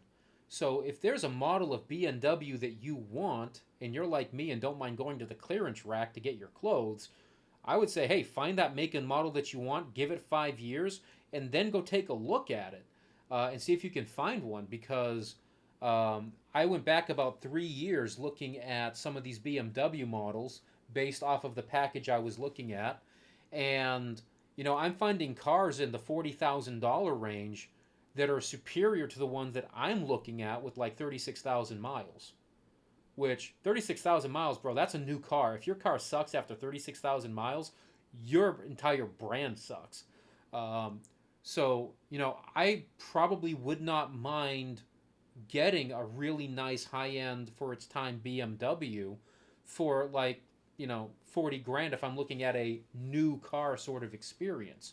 I can tell you that the Jeep that I drive back in 2006, that was a $65,000, $75,000 Jeep. I bought it for $12,000. It's been one of the best damn cars I have literally ever owned, and I will probably own that car to the day I die. And it was a Jeep Grand Cherokee Overland Edition 2006. All for its time, had all the bells and whistles that you could want, and that car has been super reliable. I would not expect that of a modern Jeep like at all. Toyota, Subaru. People bash Subaru, man. Subaru's solid. Like, their cars don't seem to ever die. I have a buddy of mine, Tony. He works in the aircraft maintenance field, and he had a Subaru back in junior college when him and I were going to school. And I think he told me he regrets not having that car. Like, it was a solid car. He drove it to dirt. How about that remanufactured 18-gauge Primrose for Mom? Dude, dig it up. Clean it up. Replace the interior. If it smells like dirt, then I got some air freshener for that. If I get like a $9,000 casket for $1,500, I just need to scrape pieces of the last grandma out of it. But hey, nothing a little bit of Scotch-Brite can't take care of. Now people will be like, oh my God, Finn's gonna reuse the casket. Hey man, absolutely not. Not in any reality. But I also have absolutely no qualms using a ceremonial or rental casket if you for a call if the situation warrants it. Like, I can tell you that if the ceremonial casket's in even relatively good condition and I want to do something nice for a family because I just need to get a new ceremonial casket, if it's a drop-in, so a direct burial or something like that, I'll go ahead and give them that casket at the base price of the cheapest casket on the casket price list. Like, if I've got an 18-gauge sealer that I'm using as a ceremonial casket, and I've got my 15, 16 calls through, or whatever the number these days people use these things for, and it still looks decent, and they want an open casket funeral or something like that, I would consider that. But for an absolute drop-in, I have no harm saying, hey, I'll tell you folks what, I'll work with you on this. Normally this is the casket. If you'd like, I can show it to you. I can have it brought into the chapel if you give me about 5 or 6 minutes, and you can see it. And here's what we use it for.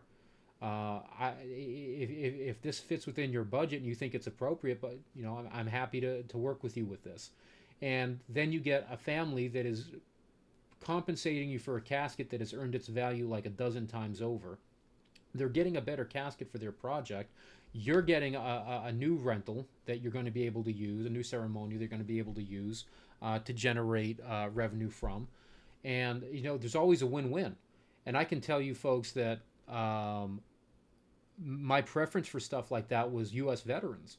That if a veteran family came with like no family, no money, veteran call handling everything, delivery to a national cemetery, it literally at that point costs you nothing just to upgrade the casket to get it out of you. If you're looking at this from a business decision, it is costing you nothing to literally just give them that casket because it is paid for itself 10 times over. There are some really cool things that you can do in business that separate you from others and give families a lasting impression. I mean, you can't do it for everyone, unfortunately, but you can certainly utilize these type of products that are in your inventory strategically. I was in an antique store in North Carolina a few years ago. They had 3 old caskets for sale. Yeah, there are people that try to hunt down all the old mummy cases, etc., and they get a hold of them and they get them put into museums and stuff. I mean, how do you think these caskets found their way over to the Commonwealth Institute of Funeral Service in their National Museum of Funeral History? That they find these things. They find them in warehouses. They find them in lots and places. And what a piece of equipment to be able to say, hey, we found this from the 1860s, and this is the evolution of where we're at today with something like the 18 gauge Primrose. Like that's nuts. Let's see if there's anything else in here. I don't think so. We're dealing with people who are obsessed with price. That's true. If someone wants the cheapest McNuggets known to man, they're not going to go to McDonald's anyways. They're going to go to Aldi's and get them out of their cooler. You study every industry profession. Yeah.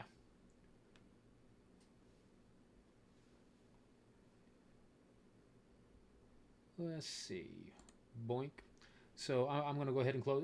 Dude, okay. So if I'm reading an article, like, folks, it is your absolute Christian or other deities that you worship duty to tell me that I'm not sharing the article, because I just looked over at the screen and realized that the entire time I'm reading, I'm thinking that you're seeing the article. All you see is my ugly face with my stupid hat, because I forgot to share the thing. Man, like, that's a double whammy for me. I'm not bright. I'm not cute. I got like nothing going for me except the fact that I got like a cool cowboy hat. And I don't care if you think it's cool or not. I think it's cool, and that's all that matters. Give me 1 second here. I want to close some windows, maximize the ability of my computer to handle its handle the streaming. You know what's crazy, folks, is I'm looking over here at the statistics, and usually I have, like, by this time, several thousand frames dropped for various reasons. I'm at 30 for the entire stream, so something's going on with the internet on my computer.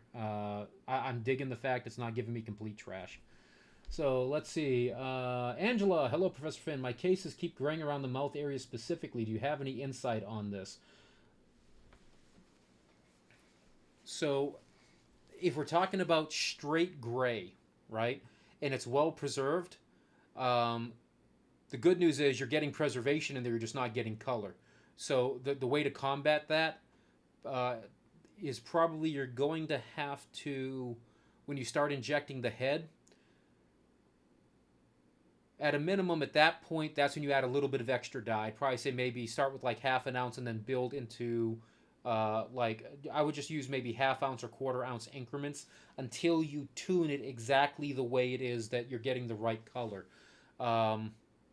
The other thing you could possibly do, but this will affect color on other parts of the body, is you could also consider adding maybe another half bottle to your general compound when you're mixing your tank.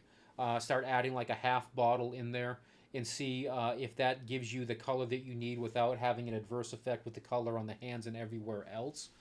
Um, Ultimately, what's happening is your preservative's there, but your color's not.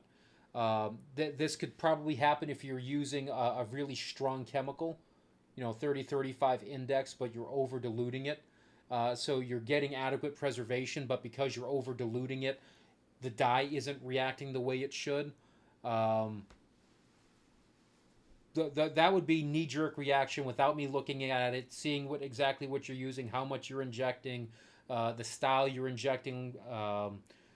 That would be my knee-jerk reaction, is how you might be able to solve that problem. If you, Angela, if you want to drop more specifics as to like the quantity that you're using, the type of chemical you're using, to see if I'm familiar with it, the type of case you're injecting it into, I could maybe like narrow that down for you. But realistically, if you're looking for more color, I told you folks earlier, I look for the simplest solution: add more color. And if it's specifically only in the face, then add a little bit of that extra dye when you're injecting the head. If you're doing like a single point up and down, you can still reverse it, add a little bit extra dye, and shoot in there and be done with it. Howard writes, a friend was in the old Toccoa warehouse and found several old caskets in good shape there. There's a funeral home in Miami when I was teaching at Miami-Dade College that said, "Hey, we get all these caskets from Latin America. Would you like any of them?" And my answer was, "Hell yes, I'd like some. If not for the school, then for me to like hang around my house and use as furniture." I'd rip the interiors out and I would go through with a UV lamp and sterilize the heck out of it. But I absolutely would love to get some of those caskets if all you're going to do is chuck them in a dumpster, because, dude, those caskets from Latin America, those solid wood caskets, are very nice. Most of them are like custom made to order with interiors and stuff. And in some cases, they ship them up and the body's in a Ziegler anyways. The body never came in contact with the interior. So realistically, a little bit of Lysol spray and you're good to go. Says the guy who managed to be one of the only people who avoided COVID coming back from Massachusetts. Something like 30 people got sick up there, Howard. I don't know if you know that. But like 30 people got sick from the convention in some way, shape, or form. And what's crazy is people that I was hanging around with, right? So the usual culprits, Matt Buell and whatnot, my buddy Matt from Arkansas. He tested positive for COVID when he got back to Arkansas, and I haven't had anything to indicate that maybe I have a COVID infection. And unless I have something to warrant it, I'm just simply not going to go get a COVID test just for the giggles of it.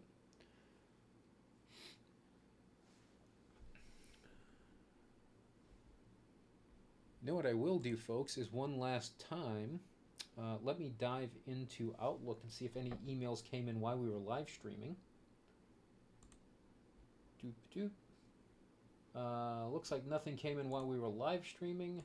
And the last place for me to check is when I posted on YouTube and LinkedIn. I said, hey, if any folks have something for me to talk about, just drop it in the comments and I will bring it up. I do not want to be a liar. So let's go ahead and dive into Facebook and LinkedIn.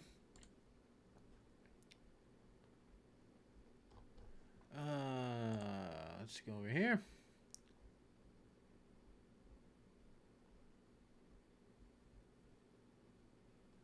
If you folks are not familiar with this performing artist, there is a gentleman by the name of Tom Lehrer.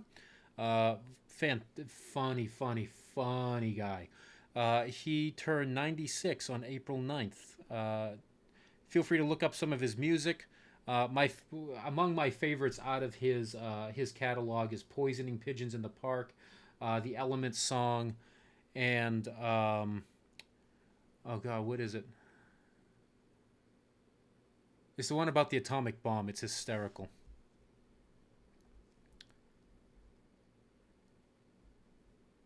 All right, there's Big Kenny. Seems like Chihuahuas. I could have sworn that I posted something on Facebook regarding the live stream. For some reason, it is not popping up on my timeline. That is trash. Let's go look at events. Here we go. Bink.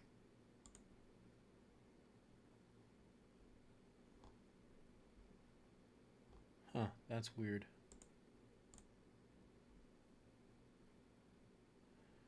All right, so found it. Here's some. Hey, Kenny, sad you won't make it this week. Sorry, brother. Hey, man, I threw you a shout out early on, but I got to it. And congratulations on getting licensed, bro. Good for you, man. And if your boss is taking you out to dinner, make sure you make him feel that in the wallet, big guy. I know you can pack it down. Oh my God. Are any of you folks like that? Those of you that are listening right now, are any of you folks like that where your boss takes you out, your employer takes you out, and it's like, oh, I'm going to give you this appreciation dinner, and we appreciate everything that you do. Order what you like, and instead of going for like the $8.95 salad, you go for like the $37.95 steak or something like that. Are any of you like that, or is that just me?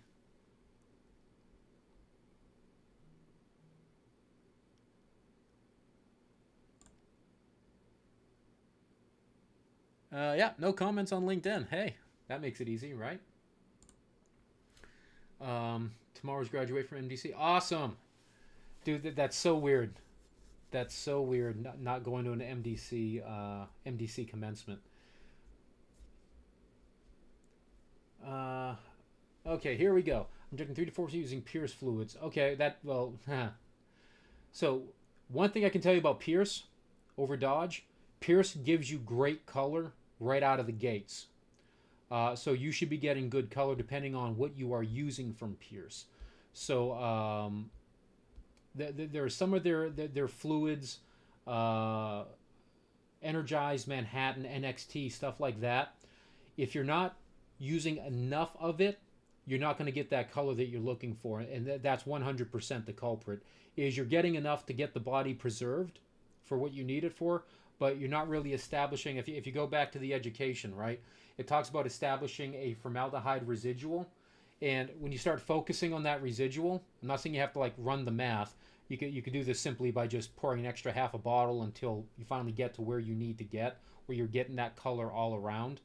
Some of those lighter ones like Energized, Manhattan, NXT, you do have to use like an extra bottle or so to kind of get that extra color, or you have to supplement with extra dye. So for a full disclaimer, I have used Frigid Chemicals, I've used Kelco, I've used Dodge, I've used Pierce. I grew up a Dodge boy. I started using more Pierce as I was teaching labs. The funeral home I worked for was exclusively Dodge, period, end of story. Luckily, working at Miami-Dade, I was able to get like whatever I want.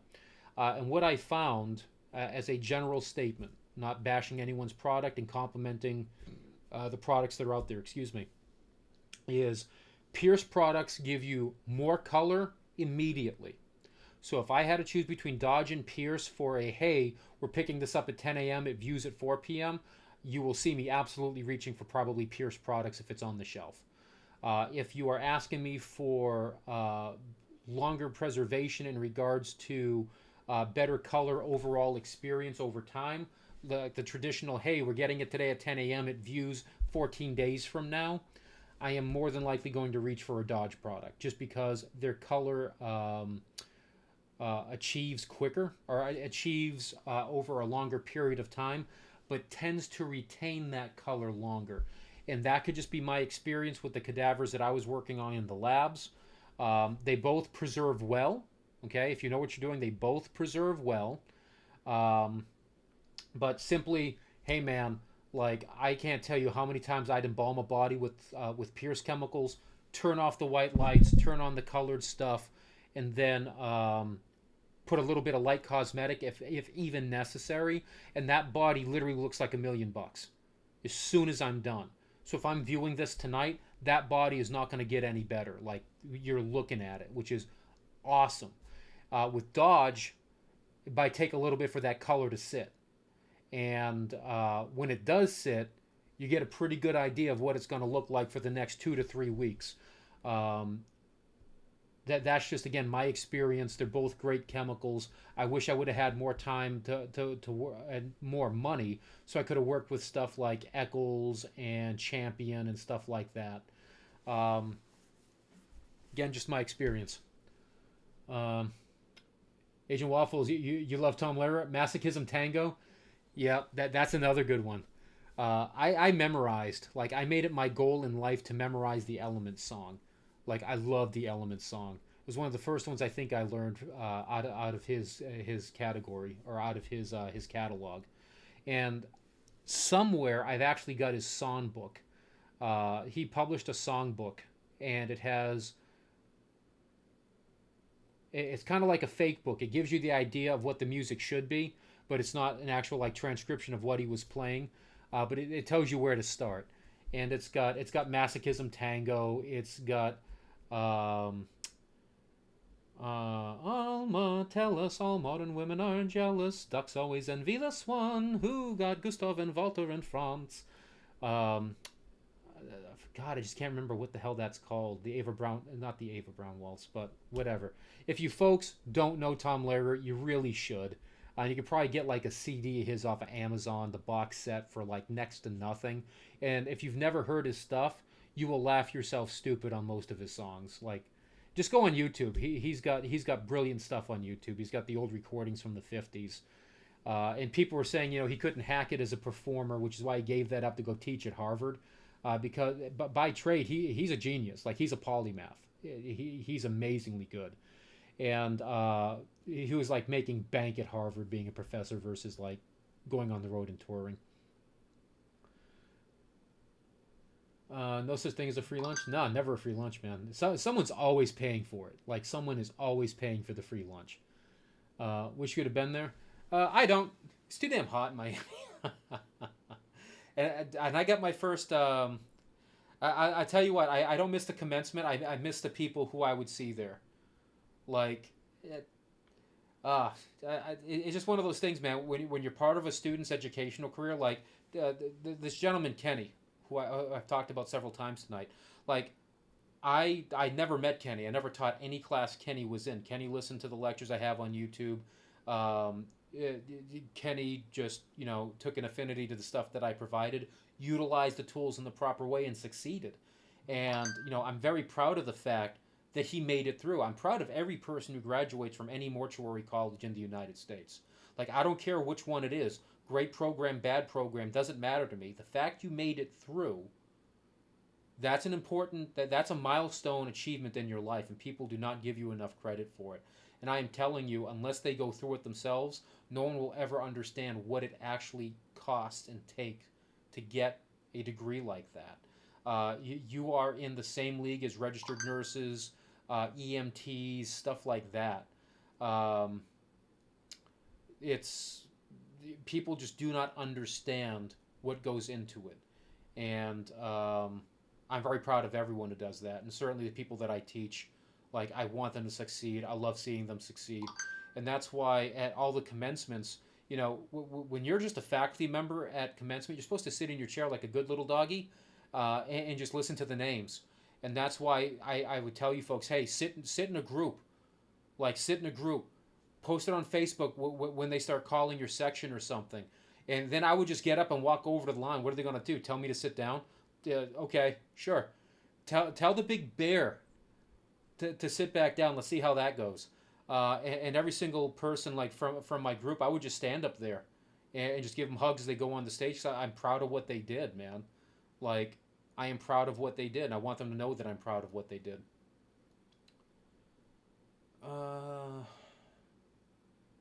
Dude, new math. Lehrer's new math is amazing. Like, don't take me wrong. There's something significant about doing the element song, but new math, especially when he goes from like base 10 to base 8, that's just absolute brilliance. And the fact that he came up with that, was able to just do it, like, Tom Lehrer is amazing. Like, if you're unfamiliar with Tom Lehrer, you need to know Tom Lehrer. You need to know the precursor to Weird Al Yankovic, and that's a guy by the name of Spike Jones. Spike Jones and his Wacky Wacketeers. They got videos of him on YouTube. And he would take popular songs of the day, like the Blue Danube, stuff like that, the William Tell Overture, and he would basically Weird Al them. And the great part about his videos is every single person in his orchestra, for the most part, was a raging alcoholic. Like, they were always drunk. So when they would do their live recordings, he legitimately did not know what people were going to do or what was going to happen most of the time. So when he looked surprised, you know he's surprised. Like, people are doing some crazy garbage. And I remember finding some of those recordings and watching them, and you can just see he's like, what the living hell is going on here? And oh my god, dude. Like, I thrive, okay? I absolutely thrive on off the cuff stuff. A lot of people don't like being put on the spot. Um, I thrive on that. Like, when I get over that initial hump and I just start doing something, it just absolutely is pure crack for me. It's my heroin. And that's why I love doing stuff like this. People ask me questions. We're talking about FTC. We're talking about someone's complaint in law. Someone asks me an embalming question, and I can jump between them. Like, that just makes my day because I love being able to jump between all of that. I can relate to that. The cases look great for about 12, 24 hours. Then I start to see the gray around the mouth.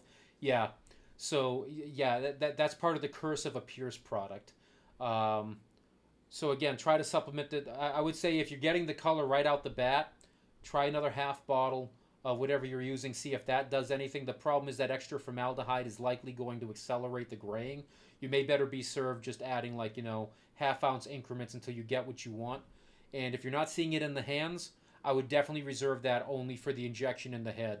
I don't think you'd have to go crazy with like a restricted cervical injection or something like that. Whatever you've been doing, if it's been working, it's working.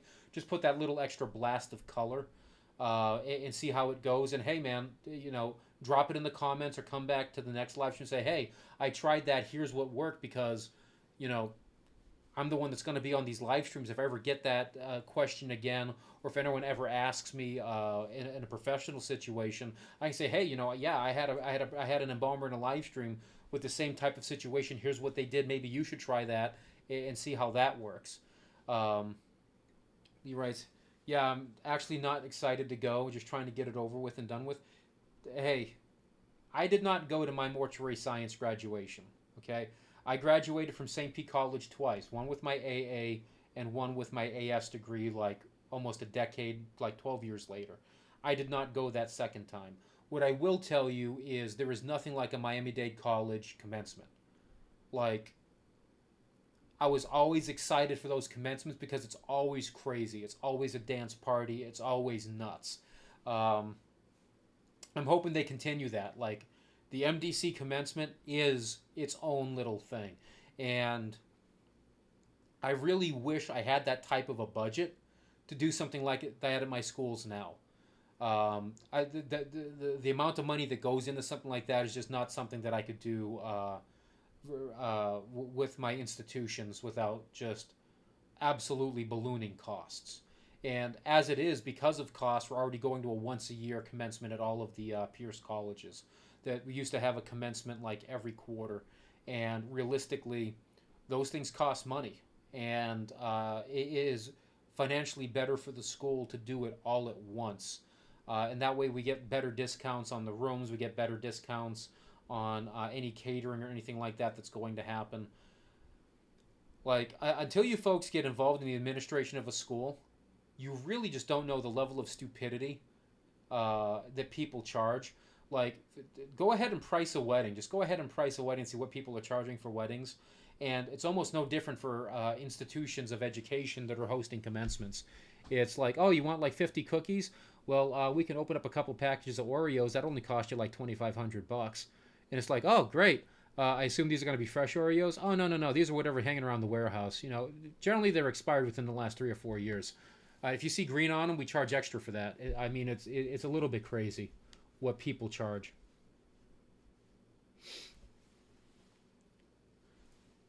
If I ever get married, y'all know it's going to be basically nothing but like 5 or 6 50-packs of McNuggets and like a bunch of zebra cakes or some crap like that.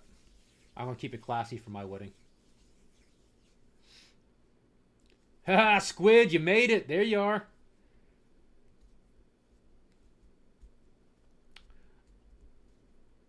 How are things with you in the U.S. Navy? How's your daughter? Your daughter doing okay? Dude, I've been so busy. I haven't really spent a lot of time on Facebook, like goofing off, liking, posting crap. Like I'll see your stuff pop up, and maybe I'll throw a like. But I'm almost like never on Facebook anymore.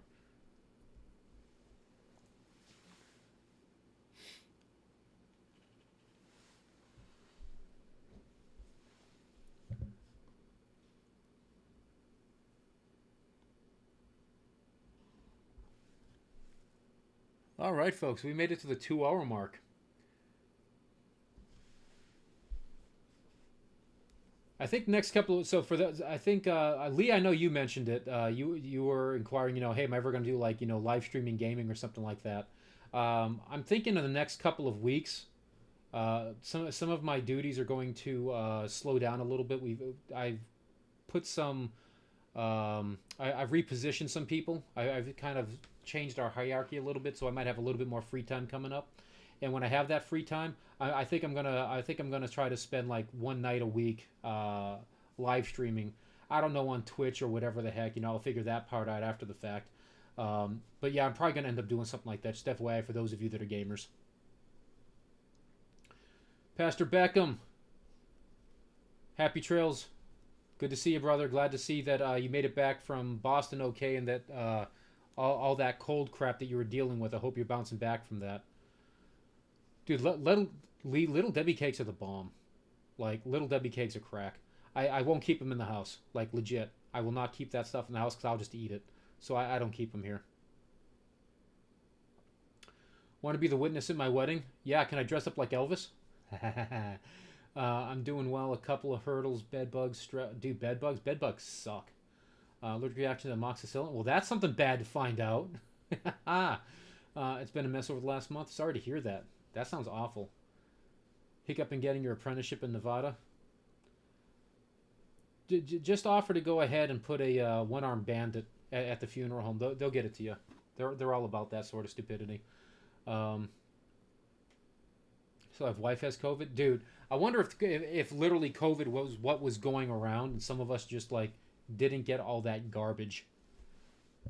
Like I got back, and I was a little tired, but I was also on my feet, basically running from the Sunday I got in all the way to Saturday when I flew back. Like when I got home on Saturday, I think I made it to like 8 or 9 p.m. and I fell into bed, and I literally slept for like 11 hours. I was so tired. Night, Professor Beckham. See you next time. Talk to you later.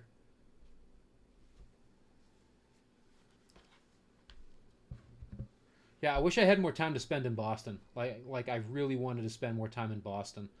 I just didn't have the time to do anything.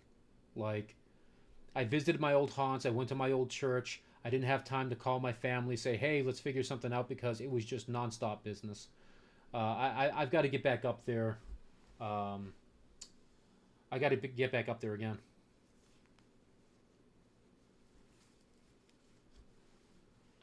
Yeah, Jelena exhausted after about. Yeah, a lot of people were. And I hate to say it, beautiful, but we're not getting younger, man. Like we can't do those 3 or 4 day conferences and then catching the flights, just bounce back with a Red Bull and being done with it. Like I wish. Yeah, so most apprenticeships they want you full time. Like that's the law. They want you full time, and you have to kind of make that work with being in the Navy. One thing I can tell you is that if you are full time active duty, that states do give concessions to you in regards to like time frames and stuff. Um, if you're trying to bugger all of your cases, um, good luck. It's just that's why I tell people don't wait for that sort of stuff. I don't think we're going to be reimagining the practical aspect of the education here at Pierce anytime soon. But the one thing that I have stated is that absolutely communicate, and we already do this. I don't want to say I'm unsympathetic, but I don't know what it's like when you got in, because I was not there at that time in that capacity. But I know right now we are telling you folks when you're coming in during new student orientation, and we are reminding you even before you get to an embalming lab, when it comes time to get your cases, you need to get your cases. There's no middle ground. Like, you're not going to wait till the last week and say you have It's the flying spaghetti monster says it's against your religion or something. Don't care. American board says you need to have minimum to graduate, and we have to certify you competent. So you need to be competent. Kenny, I was just commenting, man. Hey, man, sorry you weren't going to make it. Hope you see this later. Glad you made it. I hope you made your boss feel it in the wallet for that free meal. Get a double order of the raw oysters, man. Nice hat would look good on me.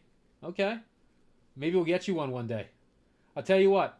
I'll make a deal with you, bro. When you open your funeral home, you let me know what your hat size is, and we'll work on getting you one of these. Professor Grande, have a wonderful weekend, my dear. Stay blessed, sweetheart. Always good to see you. Always good to talk with you. $56 ribeye. I hope you ordered 3 of those. Yeah, the $56 ribeye, add the onions, add the mushrooms, and that butter sauce better look like 3/4 pounds of lard, man.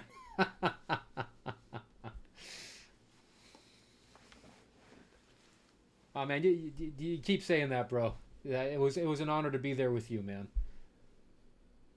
It's great to see you happy. It's great to see you stoked about funeral service. I hope that fire stays like forever for you.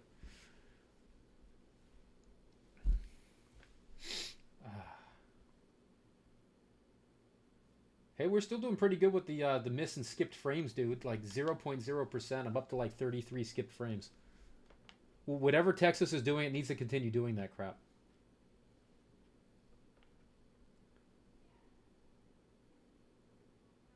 I think my head got thicker, man, because this used to fall over my ears or something. Maybe I know what it is. I probably need a haircut because this hat's like just a little bit too big. But this hat is special, folks. If you go back to one of the other lives, I explained like the story behind this hat. So this is the Stetson Presidential, and I bought this when I was appointed the president of the Dallas Institute, and I was like, okay, here we go. I can already hear this calling. And then the first time I went to the Texas State Fair was this fall when I got to Dallas, and that's where I found. Actually, is this the one from State Fair? Yeah, this is the one from the State Fair. This is one from the State Fair. I've got another one that's on one of my other cowboy hats back in Miami. I have. I think it's a George Strait licensed one. I was walking through one of those antique malls. That's basically just a fancy name for fancy thrift store, and they had a Cracker Barrel box with a licensed cowboy hat, brand new, still sealed.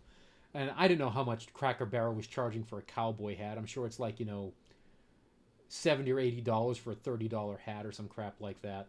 But it was like 30 or $40. And it was in my size, like the size I'm supposed to wear. Like it was made for me. So I bought the foolish thing. And when I first came to Dallas several years ago at the American Board, I found a hat band. And that matched that hat perfectly. I love that hat band. It's leather and horsehair. It's cool stuff.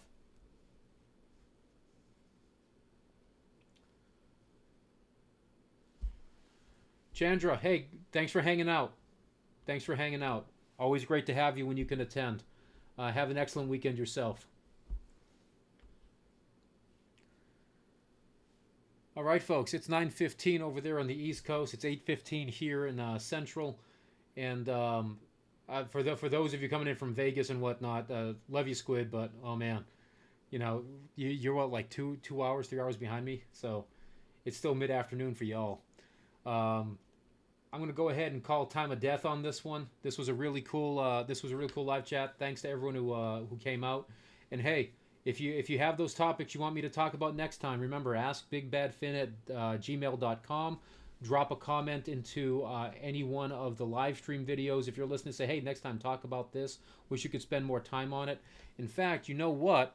Someone had said, hey, would you talk about the changes, what's going on in Colorado? And I said, hey, you know what? It just so happens I was talking to someone. So, I'll spend about another 10 or 15 minutes talking about that. I'll talk about it more on the next live call or the live stream, just because of the fact that I might be a bit more involved in it than I am now, other than just like talking to a person that's heavy into it. My understanding, and what I'm really perceiving is when you're trying to create something like this from scratch and you're trying to do it in a rush, you can't. Like ultimately, that's the answer. You cannot do it in a rush. You have to appoint people knowledgeable on the several areas you might need. So you probably need a licensed. You need some licensed professionals for sure. Maybe from different jurisdictions. You need to have at least one or two people from a regulatory board that exists. Because my understanding is they're not creating a regulatory agency. They're just creating a licensing system, and there's going to be some licensing system already in place who's just going to assume those duties. So to put this in perspective, I have been and I will remain probably until I die a Class D licensed security guard in the state of Florida. I'm a licensed Paul Blart. And in the state of Florida, security licenses are under the Division of Agriculture. So there are several state agencies that do all sorts of licensing, whether it's the Florida Department of Finance or whether it's the division, the Florida Real Estate Commission, the Division of Business Professional Regulation. You have all these agencies, and what they need to do is they need to get a couple of funeral directors, cemeterians, cremationists, get them on a panel, get them in a committee, get 2 or 3 people from these regulatory commissions and say, hey, first thing, we need to have a regulatory board. We can't just say we're going to create a license and give it to the Department of Agriculture. That's stupid, okay? Having a license does not really mean that you're going to see any significant change. It just means that people are going to get a license. You need to have someone patrol them. And the way you do that is through a regulatory agency. And it makes no sense to create a license, I think, and then create the regulatory agency. They either have to happen concurrently or they have to happen sequentially, with the agency being the first thing up and running. So there are some holdups going on. From what I understand, the current thing that they're doing is for all people who are currently practicing, they're trying to find a way to grandfather these folks into the state. And realistically, the easiest way to do that is simply grandfather them in. Like, you can have them produce evidence that show that they have been in business, they have signed contracts, etc., to justify giving them one of these grandfather licenses. I think it would be a wise decision to have a state laws exam, because the one thing you want to make sure that they do know is the state laws that they're practicing in. This is why just about every state has a state licensing exam, a laws licensing exam, and they rely on the national board to prove minimum competency in certain tasks. But I think they're trying to find a mechanism, an assessment for those people to determine if they can use a license. Something like, hey, all you folks need to take the national board exam. And kind of the problem with that becomes, if there's anyone in the house that has a law degree, one of the first things you're trained in law school is how to look and distinguish both similarities and differences between something, because it is in those similarities and differences that the details lie upon which you're going to create your legal argument. So it's one thing to say, hey, we've got people practicing for years, they should be able to pass a competency exam in practice, versus, hey, we've had people who went to an accredited school that have been practicing for years, they should be able to pass a competency exam. Having that education is a significant difference. It's not something arbitrary. Just because you've been running a funeral home and haven't been caught doing anything naughty, it's not the same as if you've gone to school, trained for it, and then you're put out there into practice. I mean, ultimately, do you do the same exact type of work? Yes. But your scope of knowledge is far different. And I remember when there was an issue with the International Conference of Funeral Service Examining Boards protecting their intellectual property several years ago, that one of the things that came out of that was that certain states revoked licenses because scores got invalidated, right? If you don't have a score, you didn't pass the national board exam anymore. It doesn't matter if you've been practicing for 2 years or 10 years. You are now left without a license. And I never did really follow up what was going on there. But more than likely, some people had to go back and retake the boards to see if they could pass that test. And I don't know what data is available, if it was ever reported, how many people did that successfully, how many attempts it took. I don't know any of that. And I would love to see that. But the current statistics that we know that are being reported through the Department of Education, to the Department of Education actually, is that when you finish a course of study, the determinative time between finishing that and taking a competency exam where it is a reliable measure of the education that you received is like a very short amount of time, like 90 days at best. And after 3 months, you can pretty much expect horrible attrition in regards to the knowledge that you kept. Um, you know, I would be excited to take a board exam myself with zero prep to see where I score. Me personally, I've been out of teaching now since August of last year, winding down all that sort of stuff, and I don't know where my skills are going to be. Considering even towards the end there, I was primarily teaching science courses, not really the funeral directing side, and certainly not with the modern textbooks. So I would be interested to see how I actually score on a board exam as a person that I would hope is respected in this community and as a knowledgeable individual, just to see how well I do, even if there was nothing more than taking an exam on the embalming section to see if I could pass something like that. Because here I am, um, giving advice to people who are asking me embalming questions. So that's kind of what I know about the state of Colorado right now.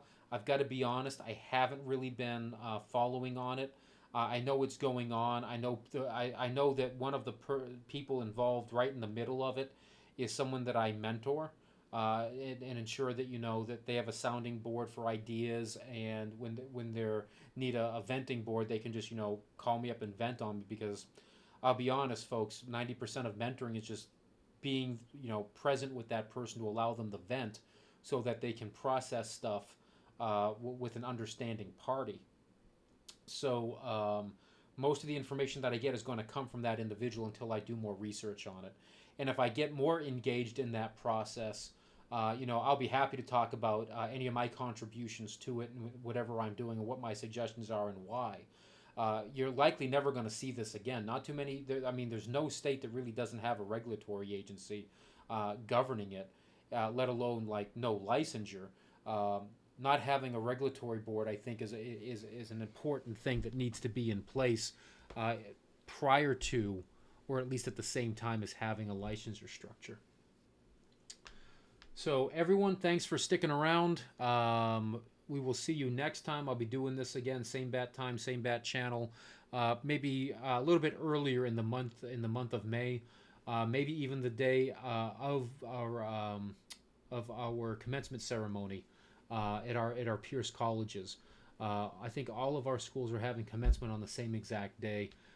Those graduations will be live streamed, so feel free to support your friends. Leave nice comments for the graduates by jumping in on those live streams and wishing them well as they enter funeral service as interns, residents, and full licensees in some cases. So peace out, folks. We'll see you next time. God bless y'all. Don't watch anything on the internet that I wouldn't watch at least twice. Peace out.